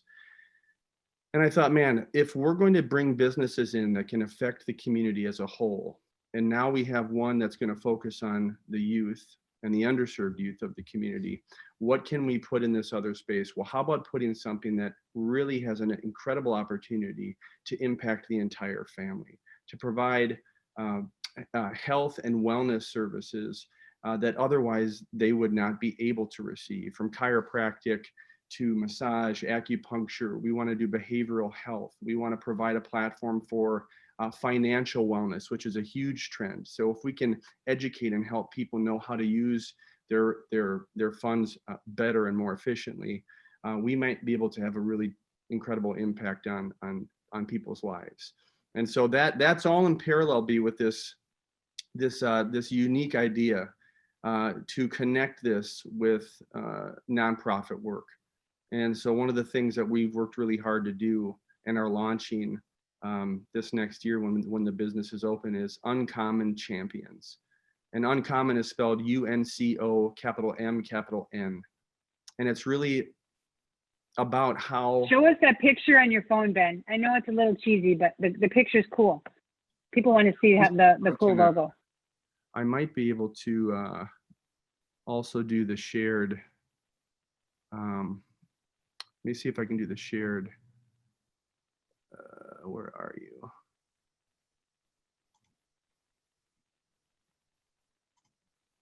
Where are you? There you are. Well, okay, good. Okay, let me share screen. Okay, it's going. There you go. Look at that, guys. Isn't that great? I Yeah. love that. Yeah, we you know, one of the landlords obviously is Go Wild, and so we wanted to borrow those colors, which obviously mean a lot to the St. Paul area. You know, coming out of playing on a Super Bowl championship team with a Hall of Fame coach in Tony Dungy, who is also a Minnesota Gopher, everything that he teaches us fell underneath this idea of what does it mean to be uncommon. And recently I was reading through his book, and there's a chapter on courage. And it starts with this incredible Mark Twain quote that goes, 20 years from now, you will be more disappointed by the things you didn't do than by the ones you did do. So throw off the bow lines, sail away from the safe harbor, catch the trade winds in your sails, explore, dream, and discover. And that really is what this is about for me personally, is what does it mean to be uncommon for St. Paul?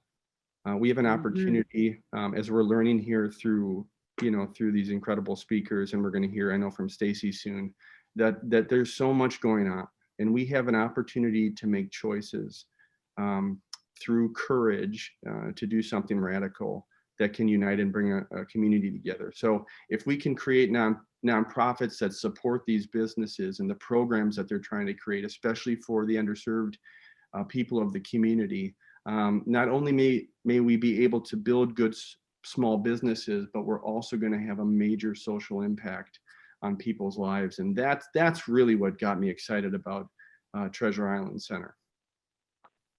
I can't agree with you more. And I think Treasure Island Center is but one small example of that big idea, Ben, that dream big. I mean, one of my words for this year to describe 2020 is the word ridiculous, because everywhere I turn, I am amazed by the ridiculousness of generosity, contribution, businesses leaning in, taking chances. And Krueger is ridiculous. He's been a lifelong, talk to his wife. She will be amening me all the way to the end of the day. He's ridiculous. Treasure Island Center is an example of doing something that if you can imagine it, then you should do it. And he did, against all odds, against the naysayers, against folks who say, no, that can never happen here in St. Paul. And the fact that that energy is continued with you and your vision, Ben, we're very excited to see more ridiculousness happening in St. Paul. We're due. So thank you for sharing that. I love that logo too. And then I'd like to, I know we only have a few more minutes, but I would be remiss if we didn't talk with my new friend, Stacy Demmer, the loveliest of souls among them, among the folks here, frankly. And obviously the quietest. She hasn't gotten a word in edgewise yet. So nice to see you, Stacy. And we're going to talk about the guts of Treasure Island Center, because I'd like to talk about the outsides, but I'm even more interested in the guts of a project, getting into the weeds. And you can tell us a little bit about what you and your firm have done with Treasure Island Center and the Port Authority. Yeah, absolutely. So I've got some slides, because I wouldn't be a good architect if I didn't bring pictures for you all. Nice. So I'm going to show you.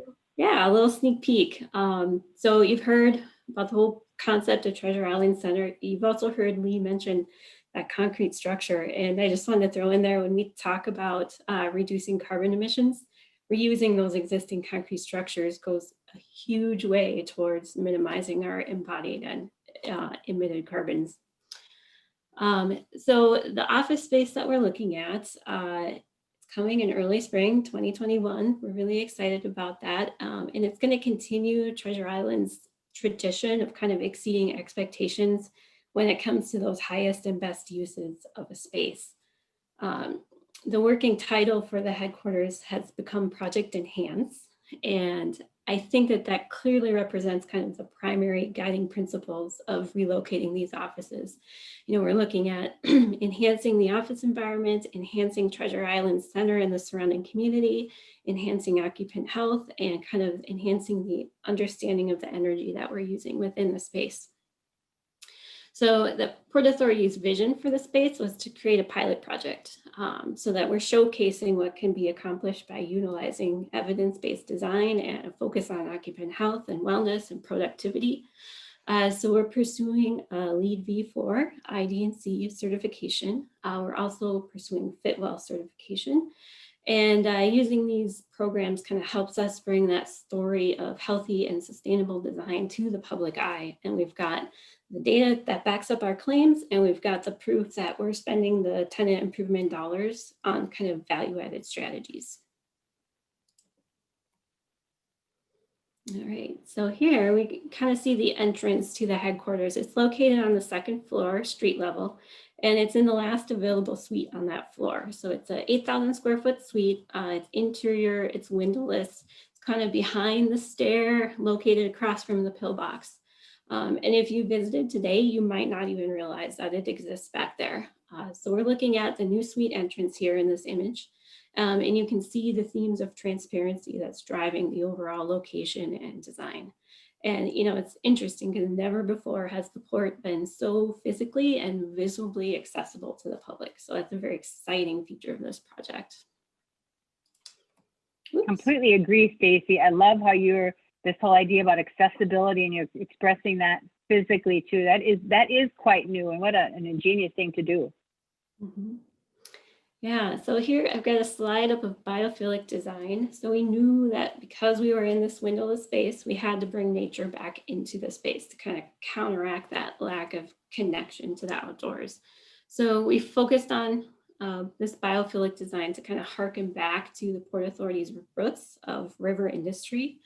And so the whole concept kind of developed into the city on the river. So it combines the historic context, the natural beauty, and kind of that urban context into this palette of kind of blues and greens, wood and steel, and with a real high focus on the lighting quality to kind of bring back what we've been missing without windows.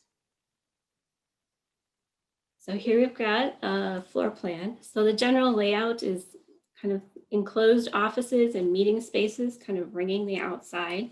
And then in the center, we've got kind of our more open collaboration zone. You can see the workspaces are minimal open work stations, and we've been very intentional about adding enclosed focus pods to kind of provide that equity and flexibility in access to quiet spaces and the ability for one to kind of control their work environment. Up front here, we see the great room, which is a major feature of the space. So this supports the Port Authority's mission of education and outreach, and it should easily allow them to host groups of 30 to 40 or even more if they spill out into the kind of central collaboration zone. Oh, sorry, I keep double clicking. So now kind of the big pilot strategy for the project. The Port Authority is instrumental in kind of building the local business case for healthy and sustainable buildings. So our team focused on the cognitive effects study out of Harvard, which provides us in the commercial real estate some really compelling evidence to justify those dollars that we're spending on healthy buildings. So the interior environment has a really big impact on our decision-making performance, which is kind of a primary indicator of our productivity. So this is pretty provocative because it suggests that the VOCs and the CO2 levels and kind of the business as usual case that we're encountering is negatively impacting our performance.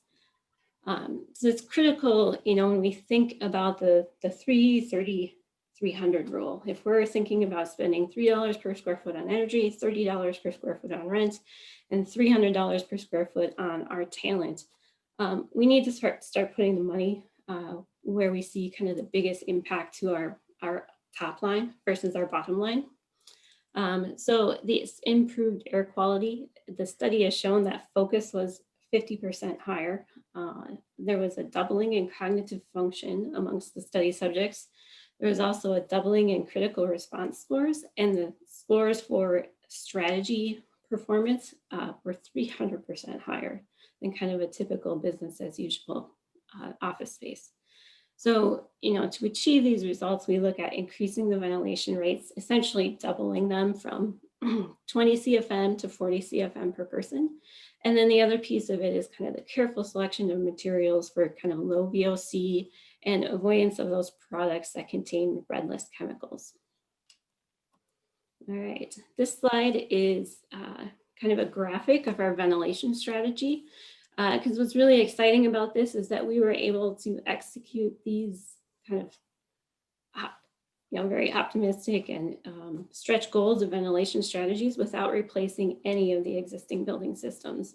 So we've got a combination of high volume, low velocity displacement ventilation, and we increased our outdoor air percentage without replacing any of the rooftop units. And we were able to hit those ventilation rates and also maintain occupant comfort without drafts because of the way this system works. And as an added bonus, this type of ventilation system is really ideal when we talk about minimizing disease transmission in a commercial setting like this. And so then we also think about using our tried and true kind of approach to sharing real-time energy data. We want to do that same thing with our air quality. So the final piece of this whole strategy is that we are tracking our air quality with CO2 sensors and making that visible so that people can feel as safe as we know that they are within the space that we've created. All right, so this is a rendering of that great room that I mentioned. So it's kind of an image. This is their premier flex space within the office suite. So you can see some of our design strategies here. The design concept is built around these chimneys, which deliver that displacement ventilation that I talked about. The views and transparency is very important. Without the windows, we wanted to make sure that occupants had that depth of view and that opportunity to focus their eyes across the full length of the space. So you'll see a lot of glass in here. Another interesting feature that you kind of start to see hints at is the simulated skylight that we've added here called Colux.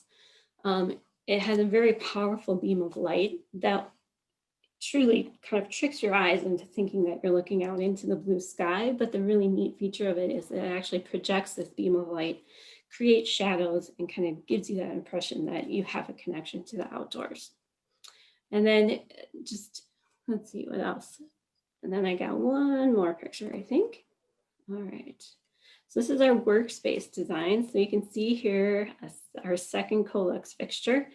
I think that this is a great way to kind of mimic that natural environment. We've created the central sunroom feature using this kind of pergola structure and allowing the light to kind of create shadows.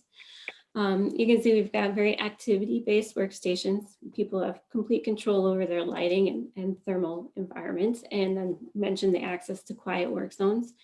And then the last thing to point out is just the attention to the lighting design. We really want it to mimic that natural environment with variety and kind of light intensity and quality. And, and on top of that, our goal is to get a fully kind of power over Ethernet lighting system so that offers single fixture control. And it's just a very highly efficient lighting design strategy. So. Stacey, ridiculous comes to mind again. You're ridiculous. That is just fabulous. I'm so digging on the skylight. That's actually just a light. So you feel like you're getting a skylight, and it's fabulous. I want to still work there. Lee, how come you did all that cool work when I'm gone? You just wanted me to give up my office so that you could fit into that space. Wow, well, I'm not going to take that personally. Wow. Looks like we're almost out of time, B. We are out of time, and unfortunately, Terry had great questions. So we all about COVID impact in the short term, and I want to make sure Katie's on board here as our host. Do we have time for Katie and Jeff? We're happy to yield the floor depending on how your schedule's going. If you want to make a final comment or answer any final questions, that's okay with me. Thanks, Jeff. Okay, so then if we would, I think that's really the right question for the day, and I'm looking for Carl specifically, and maybe Joe, you might impact or comment or lead the question about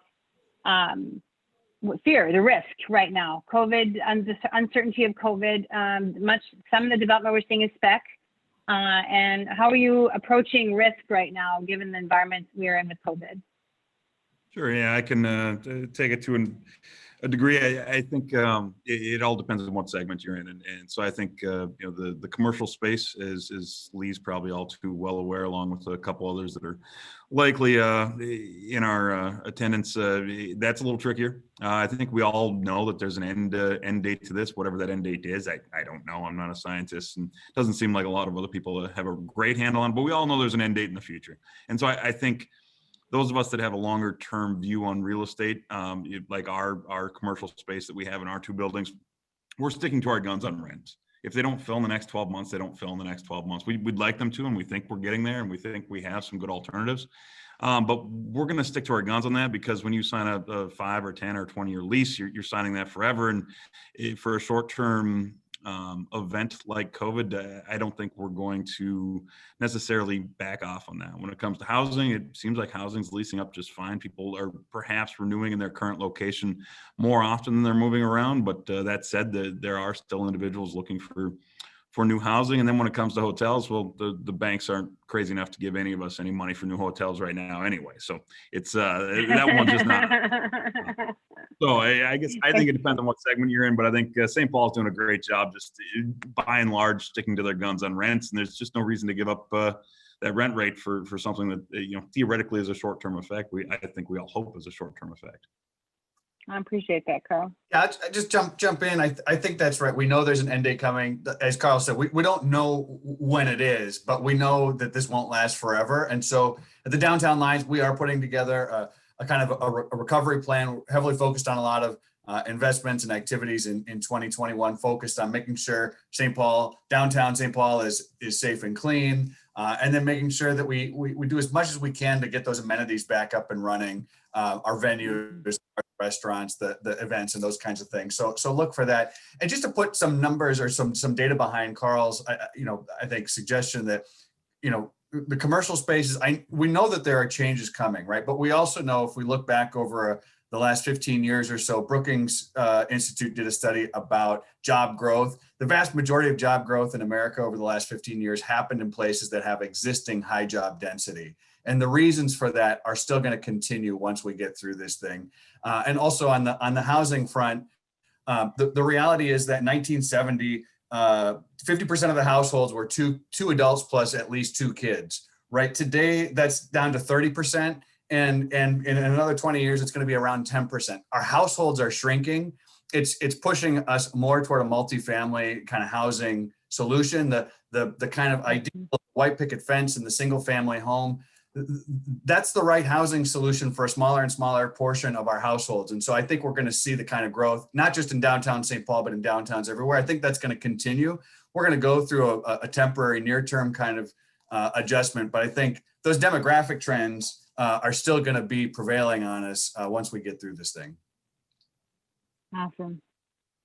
All right. Thank you so much, panelists. What a delight to get to chat with you today. Really enjoyed hearing about the updates on all the other things y'all talked about. And welcome back, Ben. And we look forward to making you a native son again. And same with you, Carl. You're going to move over to the east side. You just watch. Mark my words. You're going to be one of my neighbors pretty soon. So thanks, Jeff. We'll turn it back over to you. All right. Excellent panel. Thank you very much. So as this panel is all popping off, we have the new panel coming on. So moderating the panel is going to be Ann DeJoy. She's the executive director with the East Side Development Neighborhood Company. Ann, take it away, and I'll let you introduce Catherine, Monty, and Nicolle.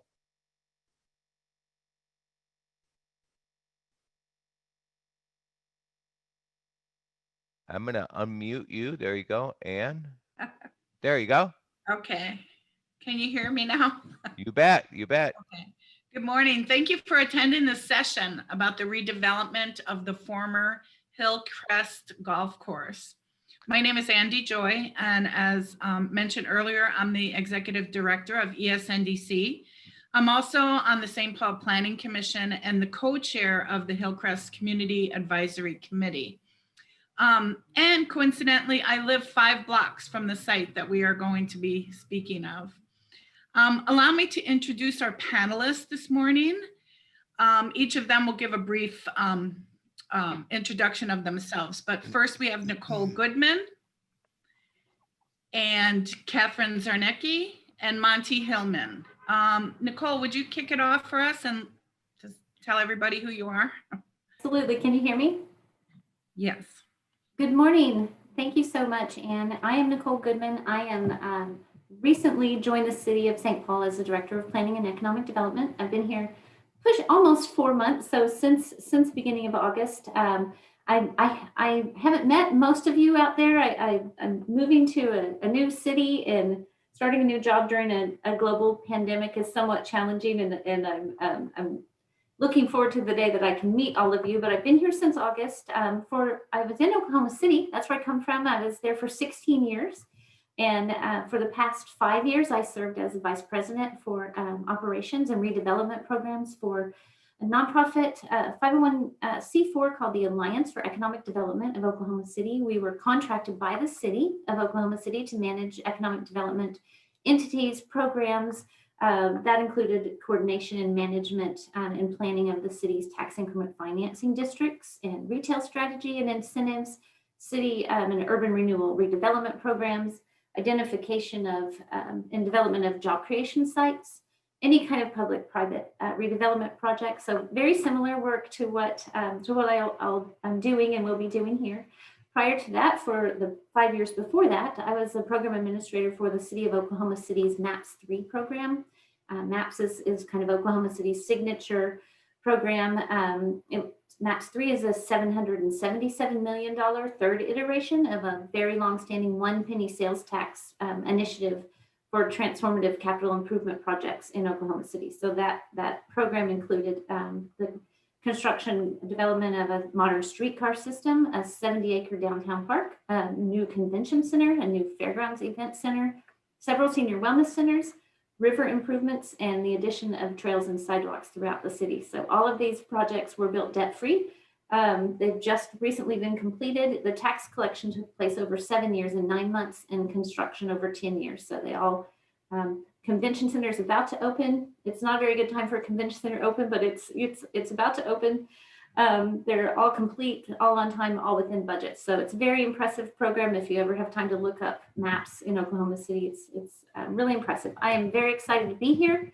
And again, I look forward to meeting all of you in person. I hope that comes sooner than later. Thank you, Nicolle.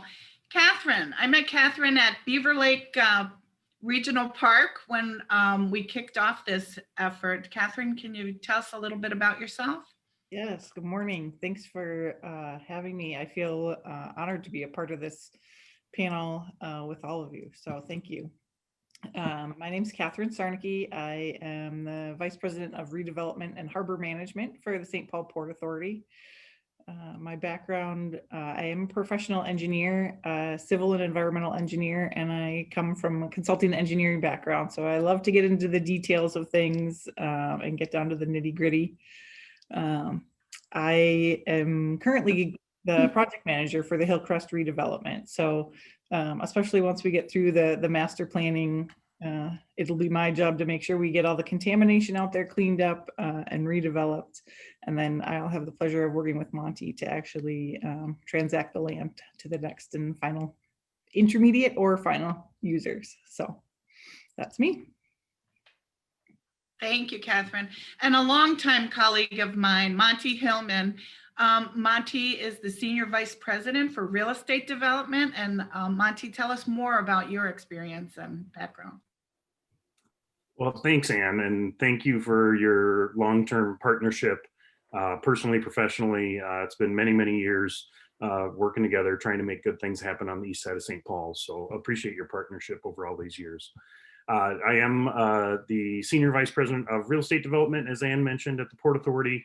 I've been there for 15 years. I lead our development team, about half a dozen of us, on a variety of projects, river, brownfields, real estate, et cetera. I will be working with Catherine here throughout the next few months as we get the master plan approved, just kind of providing some air cover, principal in charge, if you will. And then we'll get into cleanup, infrastructure, et cetera. Catherine and I will then be working on the transaction side, functioning really as land developer, master developer, transacting outlots by land use to private sector developers to do the ground up construction. So that's really my role out here and at the Port Authority.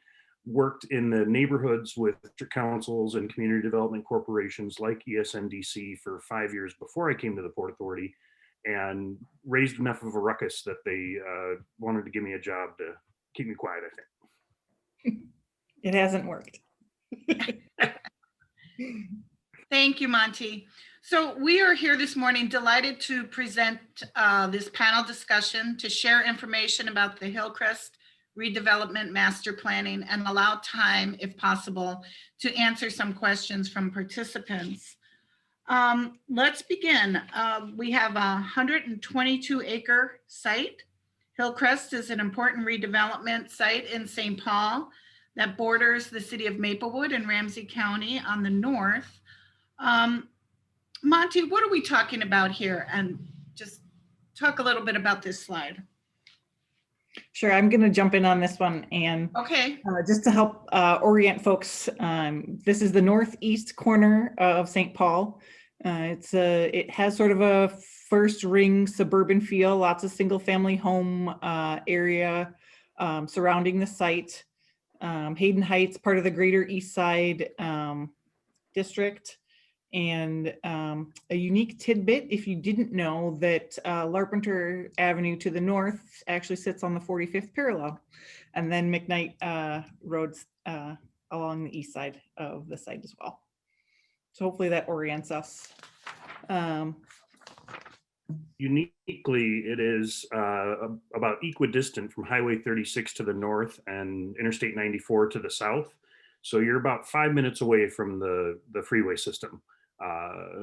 Right up McKnight from 3M's World Headquarters there. Thank you. Catherine, today's panel represents part of the project team, but can you tell us more about the project partners, who they are? Yes, I would love to. Thank you. The St. Paul Port Authority purchased the former Hillcrest golf site, golf course. I know there's lots of Hillcrests around, but this was a former golf course in St. Paul.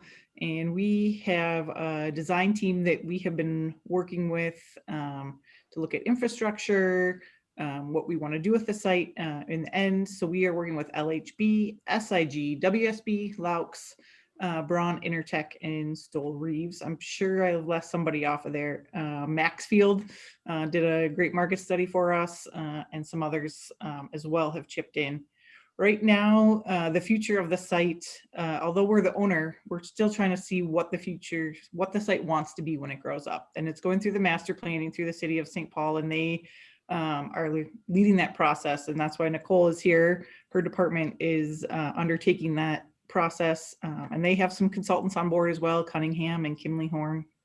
And then we have additional project partners throughout. We know that Excel and Evergreen Energy are going to look to help find energy solutions. And the Capital Region, it's actually, instead of Capital Region, we are in Ramsey, Washington Metro Region Watershed District. And we've been talking with them about what to see at the site, and all sorts of partners from the MPCA and the Department of Agriculture to help oversee some of the contamination on site. Next, I'm going to ask Nicolle here. The city is facilitating the planning process, and we are not done with the planning. We're in the middle of it, actually. But at this point, can you tell us about the city's goals for the site? Certainly. Though I think there's a slide. These are priorities. Let me talk about these and the goals kind of together. So. This is a slide that talks about the policy and technical priorities, which came from various efforts and sources. Some of this came from market study, some of it came from an agreement between the city and the port, some of it came from community input. So you can see employment, 1,000, plus or minus 1,000 jobs. These are living wage jobs in light industrial. These are really important jobs. So this and the 1,000 units of housing came from the market study, anticipating a range of sizes and styles and types of housing on the development. The open space, plus or minus 20 acres, is something that came from the agreement with the city. So a combination of active and passive park space. This is again like this is anticipated as we go through the master planning process. We have to figure out how much open space there ends up to be and how much developable land. But that was kind of what was agreed upon in the agreement with the city. And then the neighborhood node activity throughout the shared use, compact mixed use areas with shops, services, recreation, and employment. And a lot of that came from community engagement, which I think we'll talk about here more in a minute. I would say as overall goals for the site, with every development site and every major development, our goal from the city perspective is to balance those the community and city goals and priorities with market feasibility and tools at our disposal, to end up with the best possible development of the site. So I know that sounds broad, but it really is. It's with every development, there's that exercise that we have to go through to find that right balance. Great, thank you. Catherine, let's get a better understanding about the current conditions. What are some of the unique characteristics at the Hillcrest site? Sure. The site is shown a little bit on the left slide there. The sort of bluish green areas are lots of wetlands that are across the site. There are some man-made ponds, some wetlands. We've done a wetland delineation, and now we are in the process of figuring out how do we, reduce our impact and minimize, go through the process of what's required by the Wetland Conservation Act and the requirements for the watershed district. The site also has a really unique topography. As you know, golf courses like to have some unique and terrain, but it adds a visual aspect to the site as well. There is a high point on the site, whence its name Hillcrest. And the northern third of the site, the water drains north, and the southern 2/3 of the site, the water drains to the south. Those black dots that you're seeing on the screen are large, big oak trees. There's large bur oaks and some pretty good tree variety out there. And one of the, I'm skipping ahead, sorry. And the surrounding community, I had already said, is mostly single family homes around there. Those orange areas you see on the map are areas of potential infiltration soils. So one of the requirements we have to do is look at stormwater and ideally try and infiltrate. So we're not sure we're gonna know how to do that on the north half of the site, but we think we have a good shot at that on the southern half of the site. And one of our big obstacles is some of the soils contamination that's out on the site. And I think actually we have another slide on that. Thank you. So the main contaminant out on this site is mercury contamination. If you look, the little green areas are greens, and tee boxes, and then the long yellow areas are fairways, and then the putting areas. So all of these areas hatched in red have mercury contamination above the industrial standard for cleanup. So we are working to do a large undertaking cleanup for mercury contamination. It'll require excavation across most of the site to get rid of that. And the plan is the really highly contaminated materials will likely go off-site for disposal. And then we're hoping to minimize the transportation impact and not take soils to the landfill if we don't have to. So we were trying to find a safe way to reuse the soils on site. So underneath utility corridors or underneath paved parking lots and things of that nature, we see as going to be part of the plan to come forward. And I saw there was a question that came in, where did the mercury come from. Which brings us to this slide. So for 100 years, this was an operable golf course, and the mercury was applied as a substance called calichlor. And it was a magic substance. If you owned a golf course, it would keep the mold off your grass. It would keep that golf course looking really pretty. And you can see in this photo from the 1960s of the operations manual, this is how they would apply it. They sprayed it on and kept doing, to keep the turf disease off the soil. One good thing that we have found out about this mercury contamination is that it's not highly mobile. So it has not impacted the groundwater on the site. It has remained in the top 3 feet of the soil.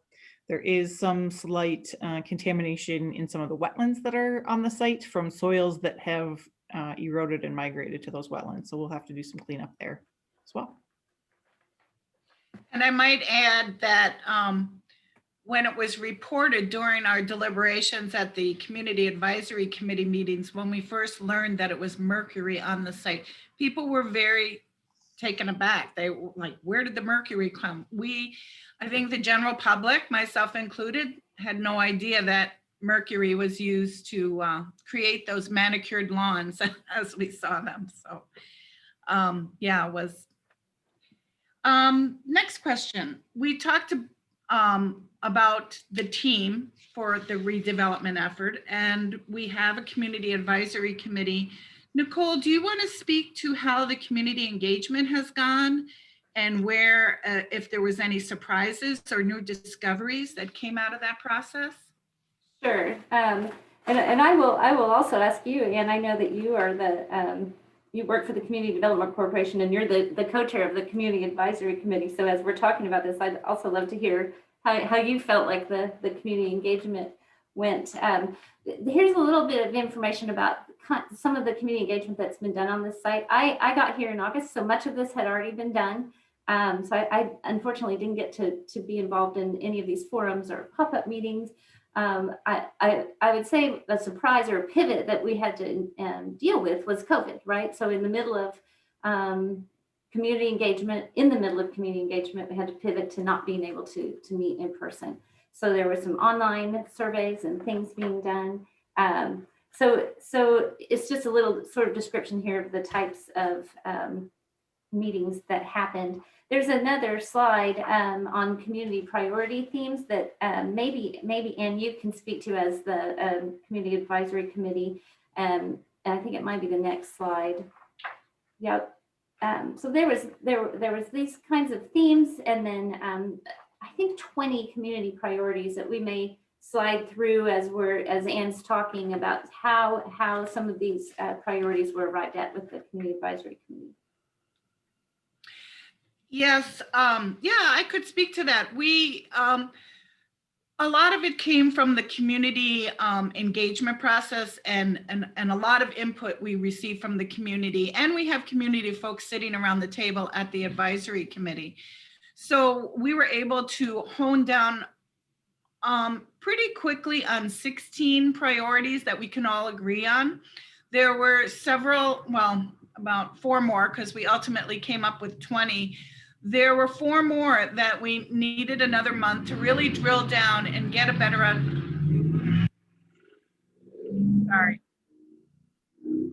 sorry about that. and ultimately came up with the 20 community priorities. Right.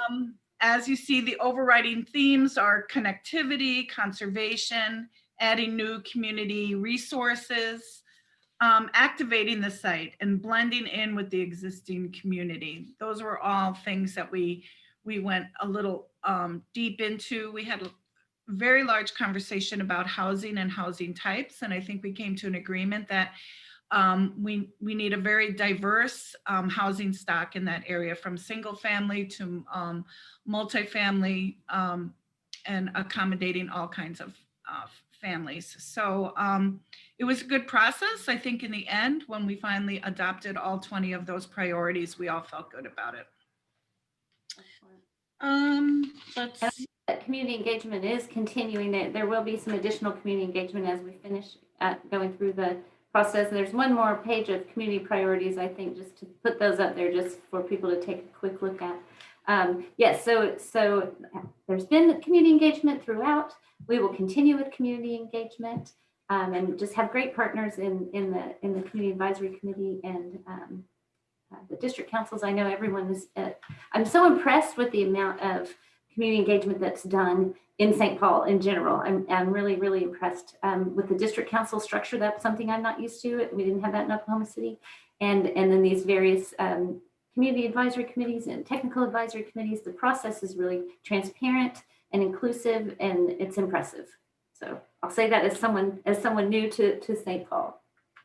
And I'll chime in from the Port Authority side of things that once the master plan is done, we will continue community engagement and make sure folks are up to date on what we come up with for remediation plan, how we're going to move forward on the site, when our timeline for when we think things are going to be moving. That'll all get more solidified as we move on, and we'll constantly want to be getting that feedback from the community. One thing I will say is about the process, and we were challenged, as Nicolle mentioned, about the COVID-19 and how we were, would have been great to have more community barbecues and gatherings, but we had to regroup, and it was both a challenge, and yet I feel that we did a really good job in sort of regrouping and adapting to the new normal, as people are describing it. About the process, there are many people that live around the site that kind of like the tranquil environment right now, no activity there.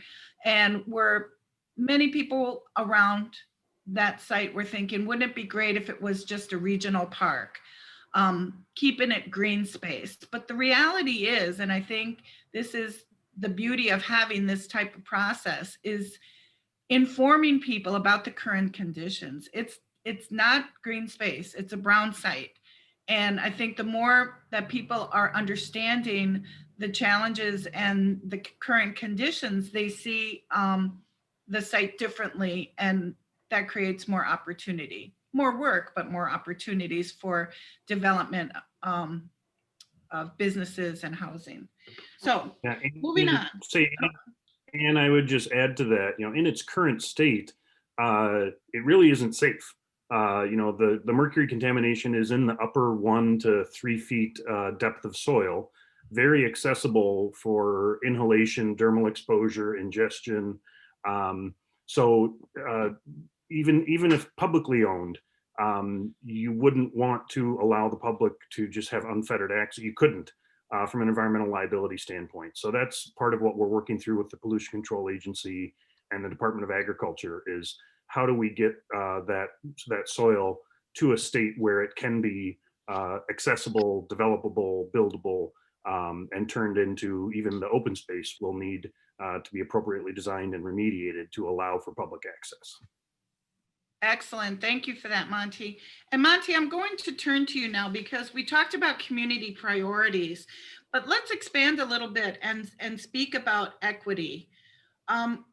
What about the equity strategies for the site?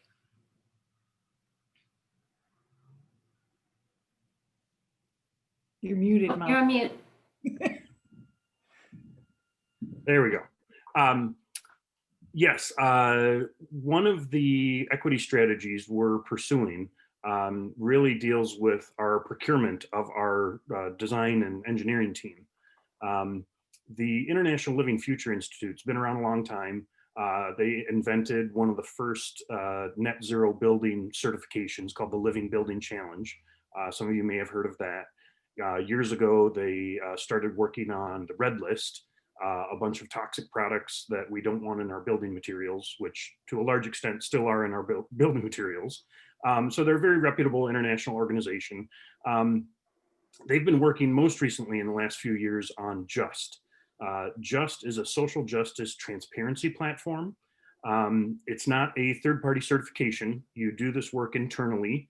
You pay them a very small fee to use the logo and their branding if you are going to use it publicly for commercial purposes. But it's a way to communicate a firm, think of a design firm, an engineering firm, really any business. It indicates about 22 different social justice indicators as we all search for ways to reduce the economic inequities we see in our society. We're being asked, and most organizations are being asked, how are you spending your money? And are you spending your money with other firms in such a way that it is helping solve these social issues? So you see here, this is the JUST scorecard. Diversity and inclusion, gender diversity, ethnic diversity, equity, living wage, employee health, employee benefits, stewardship of the local community, charitable giving, equitable purchasing, supply chain issues. So it's a way for companies to tell their clients about how well they're doing on any number of these factors. What we've done here at Hillcrest is we're piloting this to see if this is a tool that gives us as buyers of services better information about how we're spending our dollars, and if it gives the providers of those services better ways of communicating the positive things they're doing in society. So our largest consultants on the site, we actually made this a condition of their contract, that they would pilot this program with us and work with their HR departments to do the research and share that internally as part of this pilot program to see where we're at. You could see a version of the future that the public sector writ large could use this platform or some other version of this. We just didn't want to invent something out of whole cloth if not necessary. So we're seeing if this helps us communicate to our stakeholders and helps businesses communicate to their clients better. You know, in the same way we use building energy benchmarking, really common across most major metros these days, to try and focus the marketplace on making better decisions about sustainable energy use. This is a way for companies to talk about their social justice activity and communicate that information to the marketplace so that we can make better decisions to solve social issues. So that's one way we're focusing on equity within our team. There's another slide that really is going to impact more the marketplace and the businesses that come to this site. If you could flip to that workforce agreement model slide. So for 30 years, the Port Authority has used the same workforce agreement, by another word, by another name, a community benefits agreement, to make sure we have quality jobs on the sites that we spend millions of dollars cleaning up contamination, installing infrastructure, and then oftentimes we transfer that land for $1 to our light industrial customers. That 30-year-old model focuses really only on three things. Job density, do you have one job per 1,000 square feet? Wages, are you paying a living wage? And geographic hiring. And we're doing pretty well on those factors. Job density and wages, absolutely. Geographic, local hiring, we're only hitting about 20% local hiring, so we definitely can improve there. But in this new world that we are, you know, the scales are falling off of our eyes in relation to the social inequities we see throughout the country. Many on this call may have been with us in Boston at the intercity leadership visit last year, when the Federal Reserve Bank of Boston announced that their recent study showed a 10 times differential in the median net worth of Black families and white families. The Brookings Institution has now seen that same research played out with that same 10 times differential across the country in most major metros. So wealth creation is something this 30-year-old model didn't speak to. And we are reinventing it at Hillcrest. By next summer, we will have this new model stood up. We are really ideating it, creating it right now to be vetted with our community partners, philanthropic partners, the business community, the development community, et cetera. These are the tent poles of it thus far. We do want to see a demonstrated and rewarded performance for internal diversity and inclusion efforts in companies that come to our site and are looking for a land subsidy. We want to reward companies that are implementing wealth creation strategies. there's a number of good corporate behavior that we would like to reward that our 30-year-old model didn't anticipate. Profit sharing, home ownership assistance, home counseling assistance, home ownership counseling assistance, tuition reimbursement, profit sharing, ESOPs, cooperative ownership models, all sorts of good corporate behavior that help build wealth in community, and that just really weren't anticipated in this model we've been using for so many decades. We do want to keep a focus on geographic hiring, and we need to think a little differently about what a quality job is. With this blunt instrument we've been using, a $35 or $50 an hour software coding job would be considered a quality job. But if it's not attainable to the local workforce, is it really a quality job in that context? So we want to get a little more granular about how we define these quality jobs. So some of you that work in the workforce space will be hearing more about this and seeing more about this over the next several months as we flesh this out. And those of you in the development community, you'll have something new to look at when we start trying to do transactions out here at Hillcrest. Monty, I want to focus a little bit on housing because a question came up in the chat, and the specific question from Chris Dedeling is any goals or priorities related to housing affordability? Nicolle, can you speak to that? And certainly Monty and Catherine can chime in. Yep. Yep. So I mentioned a little bit earlier that the comp plan, which we just got our 2040 comp plan adopted at City Council this week, which is very exciting and a huge accomplishment. Comp plan does have goals for affordable housing they're aggregated. It's citywide, right? So there's a citywide goals for affordable housing that are in the comp plan. And I'll just read those really quickly. It's something that I referred to earlier. For city HRA assisted new rental units, at least 30% will be affordable to households earning 60% of the AMI, of which at least 1/3 will be affordable to households earning 50% of the AMI, and 1/3 will be affordable to households earning 30% of the AMI. For us, HRA or city assisted new ownership units, at least 20% will be affordable to households earning up to 80% of the AMI, and an additional 10% will be affordable to households at 60% of AMI. Again, that's a citywide goal. So the draft policy for this site doesn't mandate 30% of the total. It has a general target. The target focuses more on housing type mix priorities for this site, but there's always the sort of general target and those goals always in mind. And Nicolle, that brings up another question about housing overall for the city. St. Paul also has over 100 acres coming online at the Ford site. Mm-hmm. How would you compare the two or explain the differences in the scale, geography?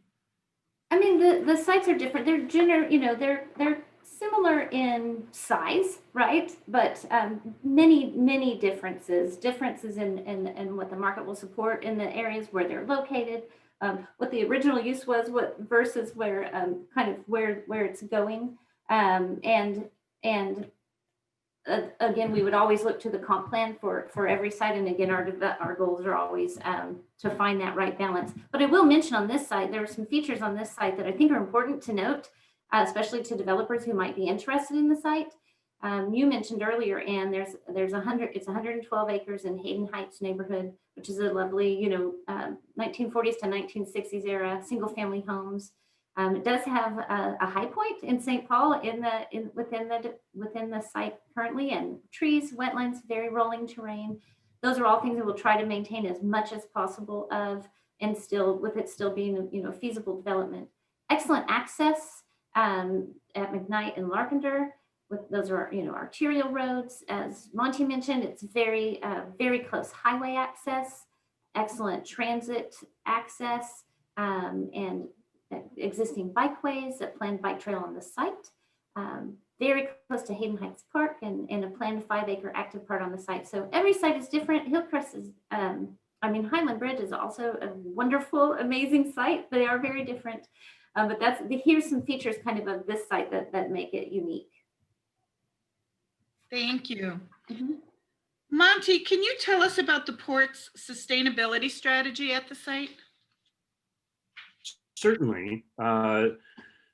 This lead slide here is really a great marker. Many of you, most of you, all of you hopefully are familiar with U.S. Green Building Council's LEED certification program. They have a LEED certification called LEED for Communities. You might be familiar with LEED for Neighborhood Development or LEED for Campus. LEED for Communities really applies to cities, entire cities, and or large-scale redevelopments like this. What it speaks to, it looks at things like natural systems and ecology, transportation and land use, water efficiency, energy and greenhouse gas emissions, materials and resources, quality of life. So it's really all of the stuff in a master plan community that you would invest in or touch as a land developer. So we felt the LEED for Communities program was incredibly apropos for this site. It helps align the sustainable design intention of the horizontal improvements with the forthcoming sustainable design intention of the vertical improvements. It gives us a common language and common metrics around sustainable design for everything out there. I'm happy to announce today that next week we will be hitting send on what's called LEED pre-certification for communities, LEED for Communities pre-certification at the platinum level, the highest level achievable. And once we're pre-certified, that means we've told them how we're going to do it. Then we have to actually go do it and build it to get the actual certification. We do see, for those of you that might be familiar with exiting properties to capital markets, we do see a price premium for LEED or other green certified assets. The prevalence and the explosion in ESG, environmental social governance investing in the capital markets really leads investors, international institutional investors, to want these green products in their portfolios. They need to have them in their portfolios in many countries. And so in our opinion, LEED certified buildings on a LEED certified site only helps drive that value proposition. So LEED for Communities is the overarching framework for sustainability that we'll see out here, and there will be a big push. The most points you can get in LEED for Communities is in one credit around greenhouse gas emissions. We are right now finishing up a pricing exercise to price this entire development as a carbon-free net zero energy development. And then we're going to figure out how to finance it. As you see the two logos above me, we have some expertise in creative energy and sustainable design financing programs. We will use that creativity and every other tool we can figure out to pull it off, but that is the ambition. And you mentioned carbon free. What's the perspective on the push to go carbon neutral or net zero at the site? You know, most of these large sites, it's Ford, Umore, TCAP, that comes up pretty early in the planning of these sites. And our partners at LHB asked us to finish this sentence you see on the screen there. And these are sort of our guideposts for pursuing carbon-free. We support a carbon-free community to the extent that it reduces social and economic disparities in St. Paul. We are not interested in solving a global environmental policy issue like climate change at the expense of a very diverse low-income community. Some of the carbon-free strategies could push costs and drive those costs to low-income businesses and residents. Hey, everyone could just buy renewable energy, renewable electricity for 5 or 10% more. You know, we could all drive electric vehicles, but we have to go buy one. So we're trying to find the right balance. And through some of our creative financing strategies, we think we will be able to deliver carbon-free strategies that also improve equitable outcomes. That's the real trick here. We're not going to ask a community that has had less of an impact on climate change than some of its wealthier neighbors to solve this problem on their dime. We also, of course, need to make sure that it improves the marketability for private investment on the site, that we can do all this without pricing the site out of the marketplace. And at the end of the day, we want to bring joy to this community. The Port Authority's purpose is to build vibrant economic communities. And when we have quality jobs, affordable housing, quality amenities, safe air, water, and dirt, then we are free to experience joy And that's the reason I think we do this. That's the reason I do this. This is very exciting for our neighborhood, on behalf of my children, my grandchildren, my neighbors. I'm very excited for this impending development. And I want it to happen tomorrow, but we know that's not realistic. So what is the development timeline for the project? We are wrapping up master planning by first quarter next year. We will then go through the approval process, planning commission, council, et cetera. Really, as soon as we have a line of sight on a master plan that works and is going to head through that approval process, we'll begin design engineering, platting, infrastructure design. Late next year, we should be able to have outlots defined, legal descriptions, et cetera, which would mean we could start working on transactions in late 2021 for construction starts in early to mid 2022. We don't know exactly where the lot lines are yet, so we don't even know what to sell you, but we are taking pre-orders, so feel free to reach out and let's have discussions early and often. And I'm continuing to check the chat here. I don't see any questions, so I'll ask just a general closure question. What can people do if they want to be part of this project? And anybody can answer that. I'll just throw it out there. I think we do have a slide. I think there we go. There's some contact information. I would say Monty or Catherine are probably maybe the first contacts, but I'm also available to answer questions if necessary. So our contact information is there. I want to give a little shout out to Hannah Burchell on my staff, who is back there manning this presentation and jumping back and forth as we're jumping around topics.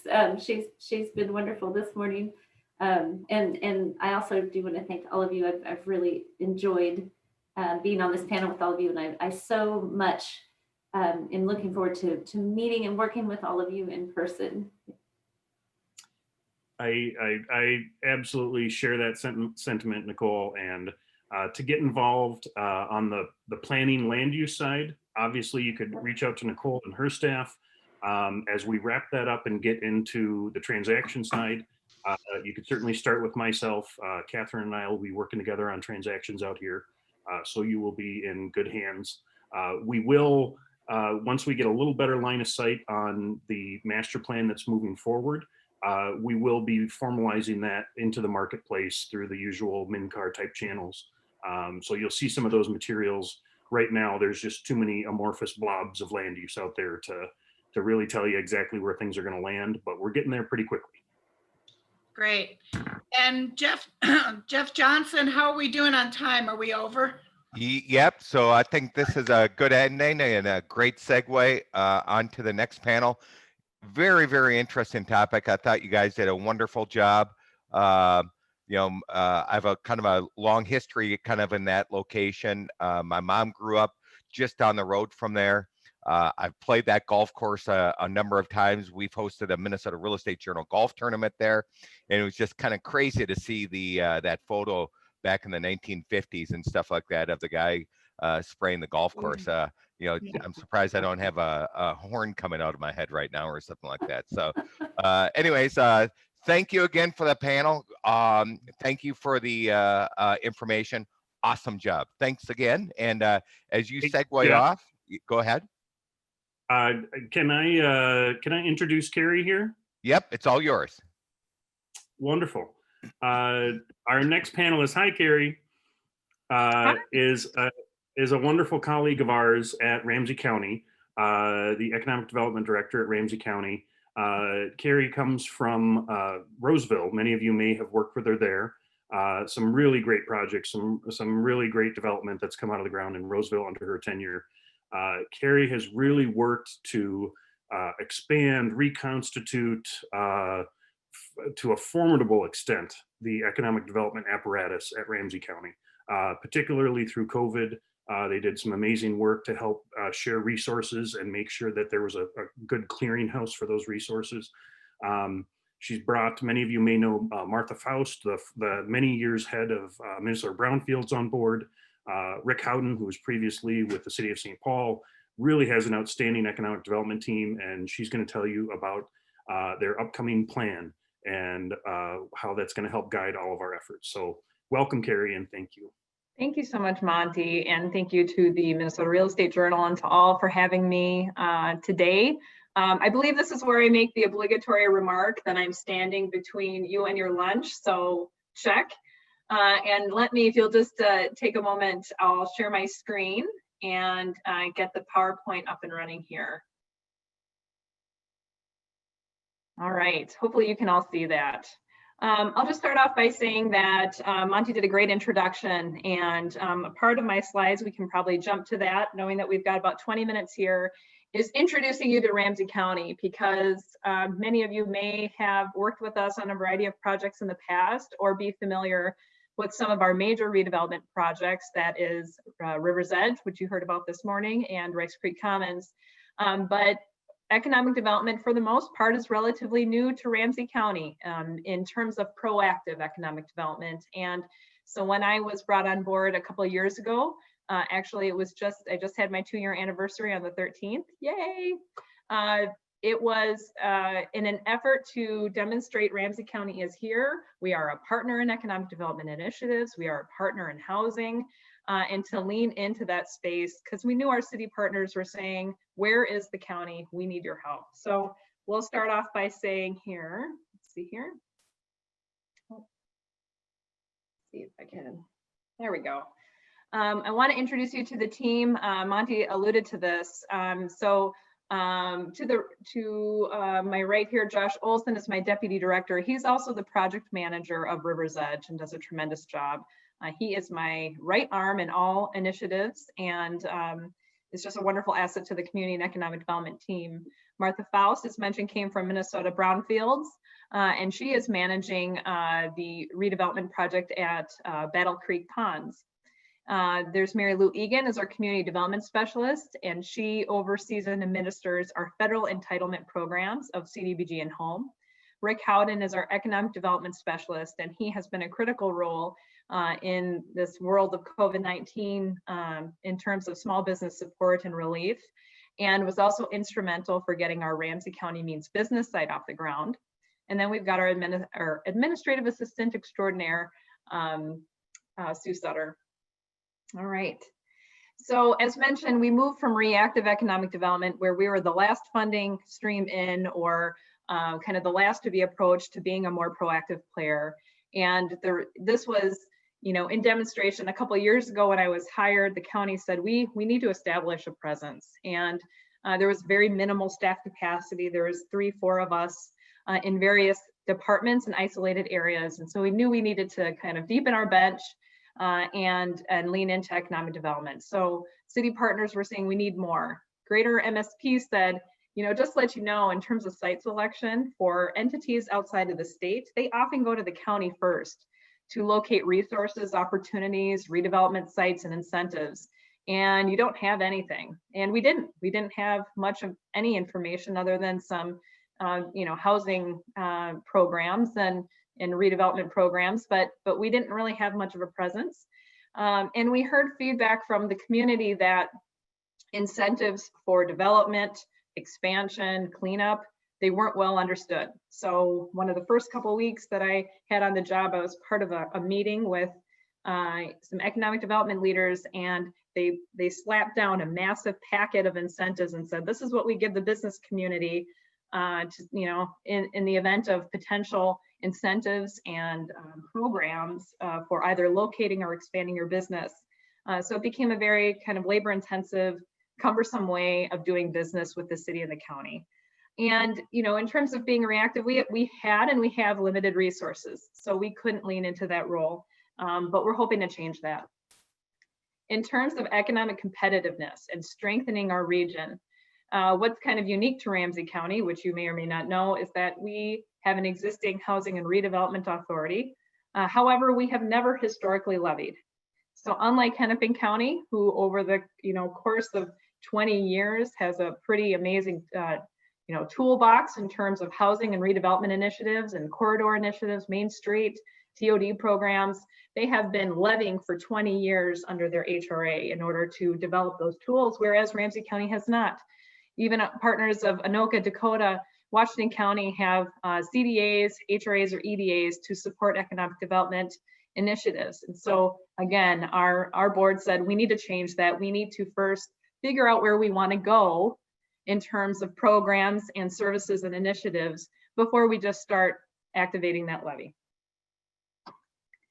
So the first presence was getting the Ramsey County Means Business site off the ground. This was launched December of 2019. So we had only a few months before we would be kind of stricken with the COVID crisis. The intent of that was to market really competitive, attractive redevelopment sites and to quickly identify the incentives available within that jurisdiction to be able to respond to RFIs quickly and to get development happening fast. And in response to the feedback we heard that site selectors are going to the county and missing out. So we developed this platform and an incentives dashboard where you can drill down by industry, by location, and figure out if there's a parcel, a land available to you and what incentives may be attached to that. Additionally, knowing that workforce is the name of the game right now in terms of business retention and attraction, there's a Job Connect piece on there for employers to post positions and for job seekers to locate them as well. And this was done through our Workforce Solutions Department in partnership with all of our local chambers. We host workforce and labor market information on there, again, to be able to quickly respond to those RFIs. However, in March of 2020, we know COVID-19 hit, and we found ourselves as being kind of a regional repository for all things small business relief, whether that be early webinars to explain the PPP loan program or the EIDL program through the state. We launched our own grant program through the CARES Act funding, and I will just pause to say that right now we are actively seeking applications for our third round of CARES Act funds. So many of us may know or have our own business that needs some additional funds to get through this 4-week pause. If you are located in Ramsey County, pause this right now and start to apply. We are unloading those CARES Act funds on a rolling basis. So we would really urge you to do that. This is going to be, of course, the last of the 2020 grant relief rounds through CARES Act funding before any remaining funds need to be released back to the federal government. So we also knew that there was a desire for business counseling and small business tech assistance and support, and that's still very much needed. So we tapped our Open to Business advisor, Noah Hurd, to help support businesses, as well as a partnership with the Metropolitan Consortium of Community Developers to be our fiscal agent for the grant relief program. As part of that program, we partnered with 14 culturally specific technical assistance agencies. We wanted to ensure that regardless of English as your primary language, regardless of your business savvy, that you had access to these grant relief funds and that there wasn't going to be racial disparities that result from our grant relief program.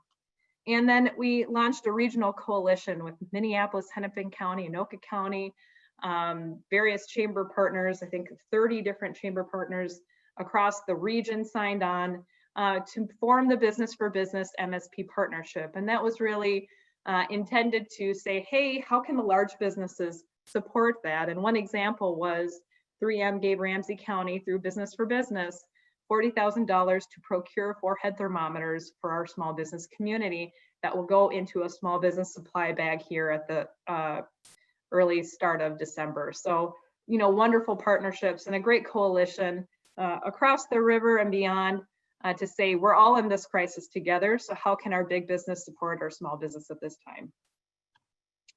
All right, so this is kind of the meat of the program. And I know this is kind of what many people may consider a heavy topic in terms of economic development, but the more that we talk about it, the more that we understand the economic imperative of economic competitiveness and inclusion efforts.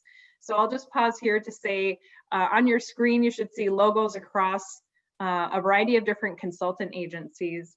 And these groups, the Center for Economic Inclusion, NAO Partners, Urban 3 out of Raleigh, North Carolina, Fourth Economy out of Pittsburgh. They have just done a tremendous amount of work over this past year in assessing Ramsey County as a regional economy. So what was the vision and the purpose of this vision plan? Well, it's for economic competitiveness. We understand that economic development is a comprehensive topic that stretches across housing development, workforce, job and industry growth, and community wealth building. And we understand that you can't pull one lever without affecting the other, and that the intersections of these areas are just as critical as the area in and of itself. So we employed all these partners to come help us understand our economy.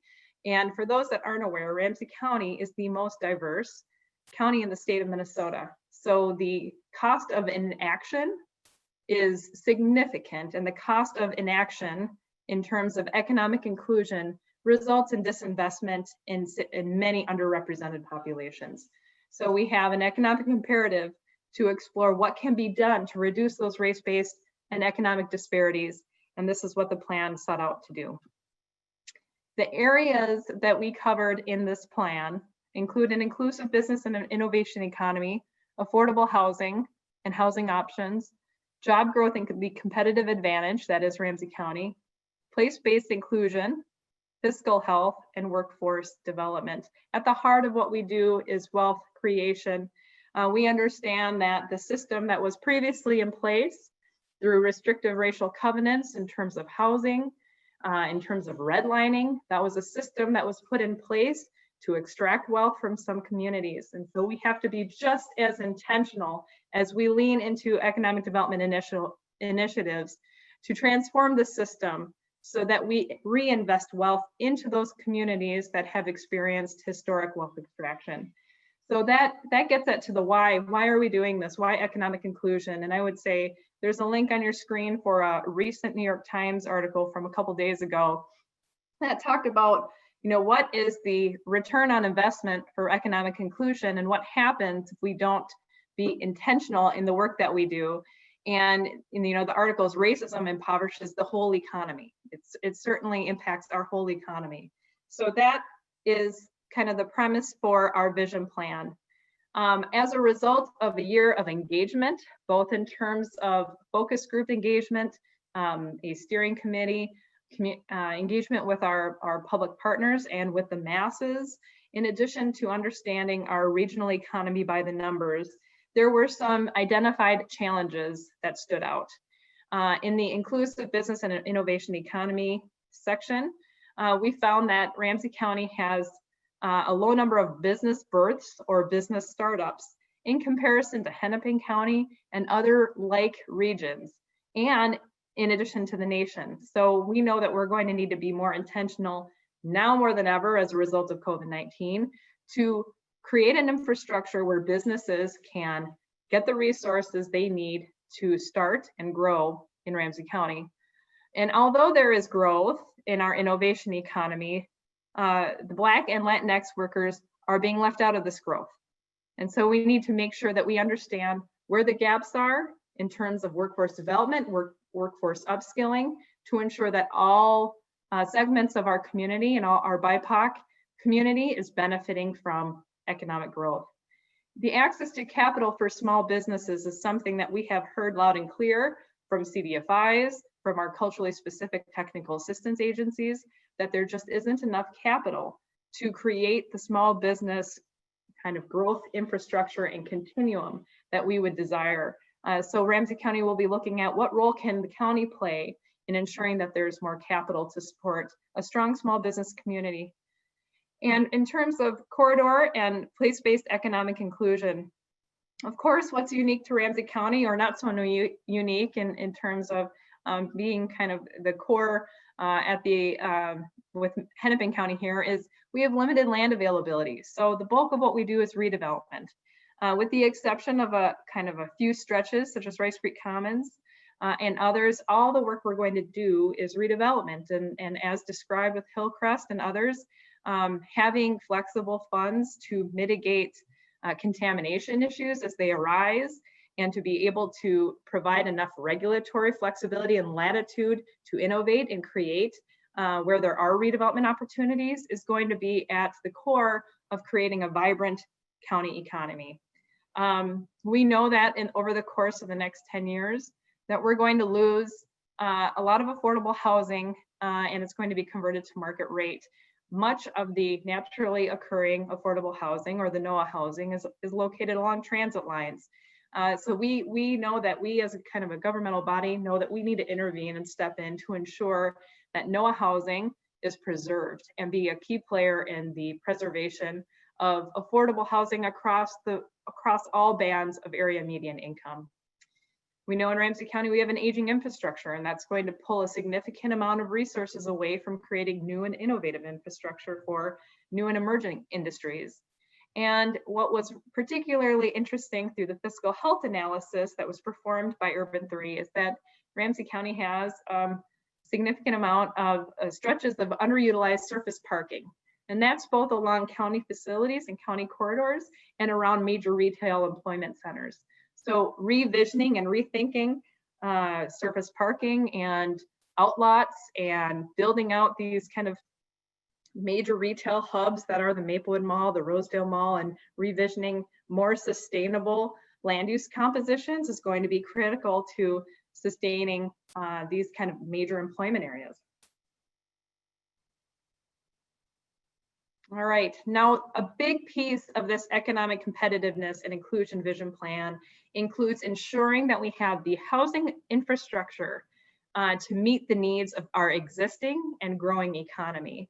And so I always talk about housing in terms of infrastructure, housing at all AMI levels, because that's going to sustain and preserve workforce, that's going to attract business, and it's going to also ensure that we are mitigating some of the encampment issues that we have seen pop up over the course of this last year. We need to have stable housing across the spectrum, the housing continuum.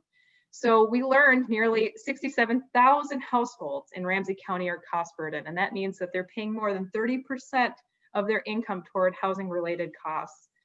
Almost half of Ramsey County households who rent are cost burdened. Affordable housing production in the region is not keeping up with demand. This, of course, should not be surprising.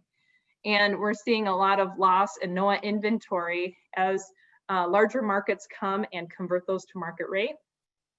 We are seeing an uptick, significant uptick in homelessness and housing instability. Ramsey County just created the Housing Stability Department to try to tackle this head on. And we found that we were short by 15,000 units in meeting the needs of our community that are identified at 30% AMI. So we've got a significant ways to go.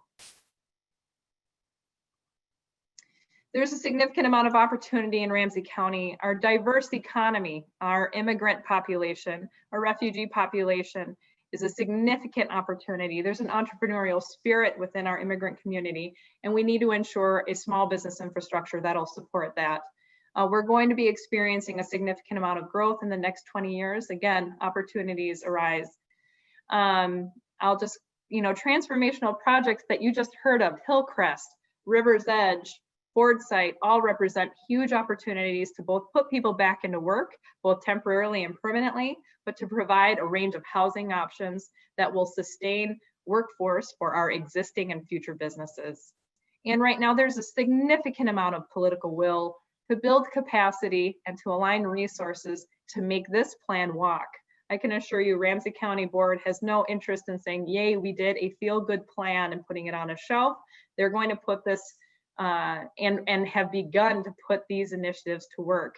On December 15th, the board will start to hear from the consultant team an array of strategies, and they will need to prioritize and assign staffing and resources to ensure that we can continue to drive this plan forward, but the political will is there. And you certainly feel the spirit across our private and philanthropic partners that everyone is feeling compelled to be a part of transformational change. The system wasn't working before, and we need to be a part of the change. So whether you're in real estate or development or site selection, banking, whatever you brought you to today, you have a role in ensuring that community wealth is being retained and grown in communities where they have experienced wealth extraction. You have a role in the built environment, and I would employ you to figure out what you and your organization can do to lean into economic inclusion. Thank you so much.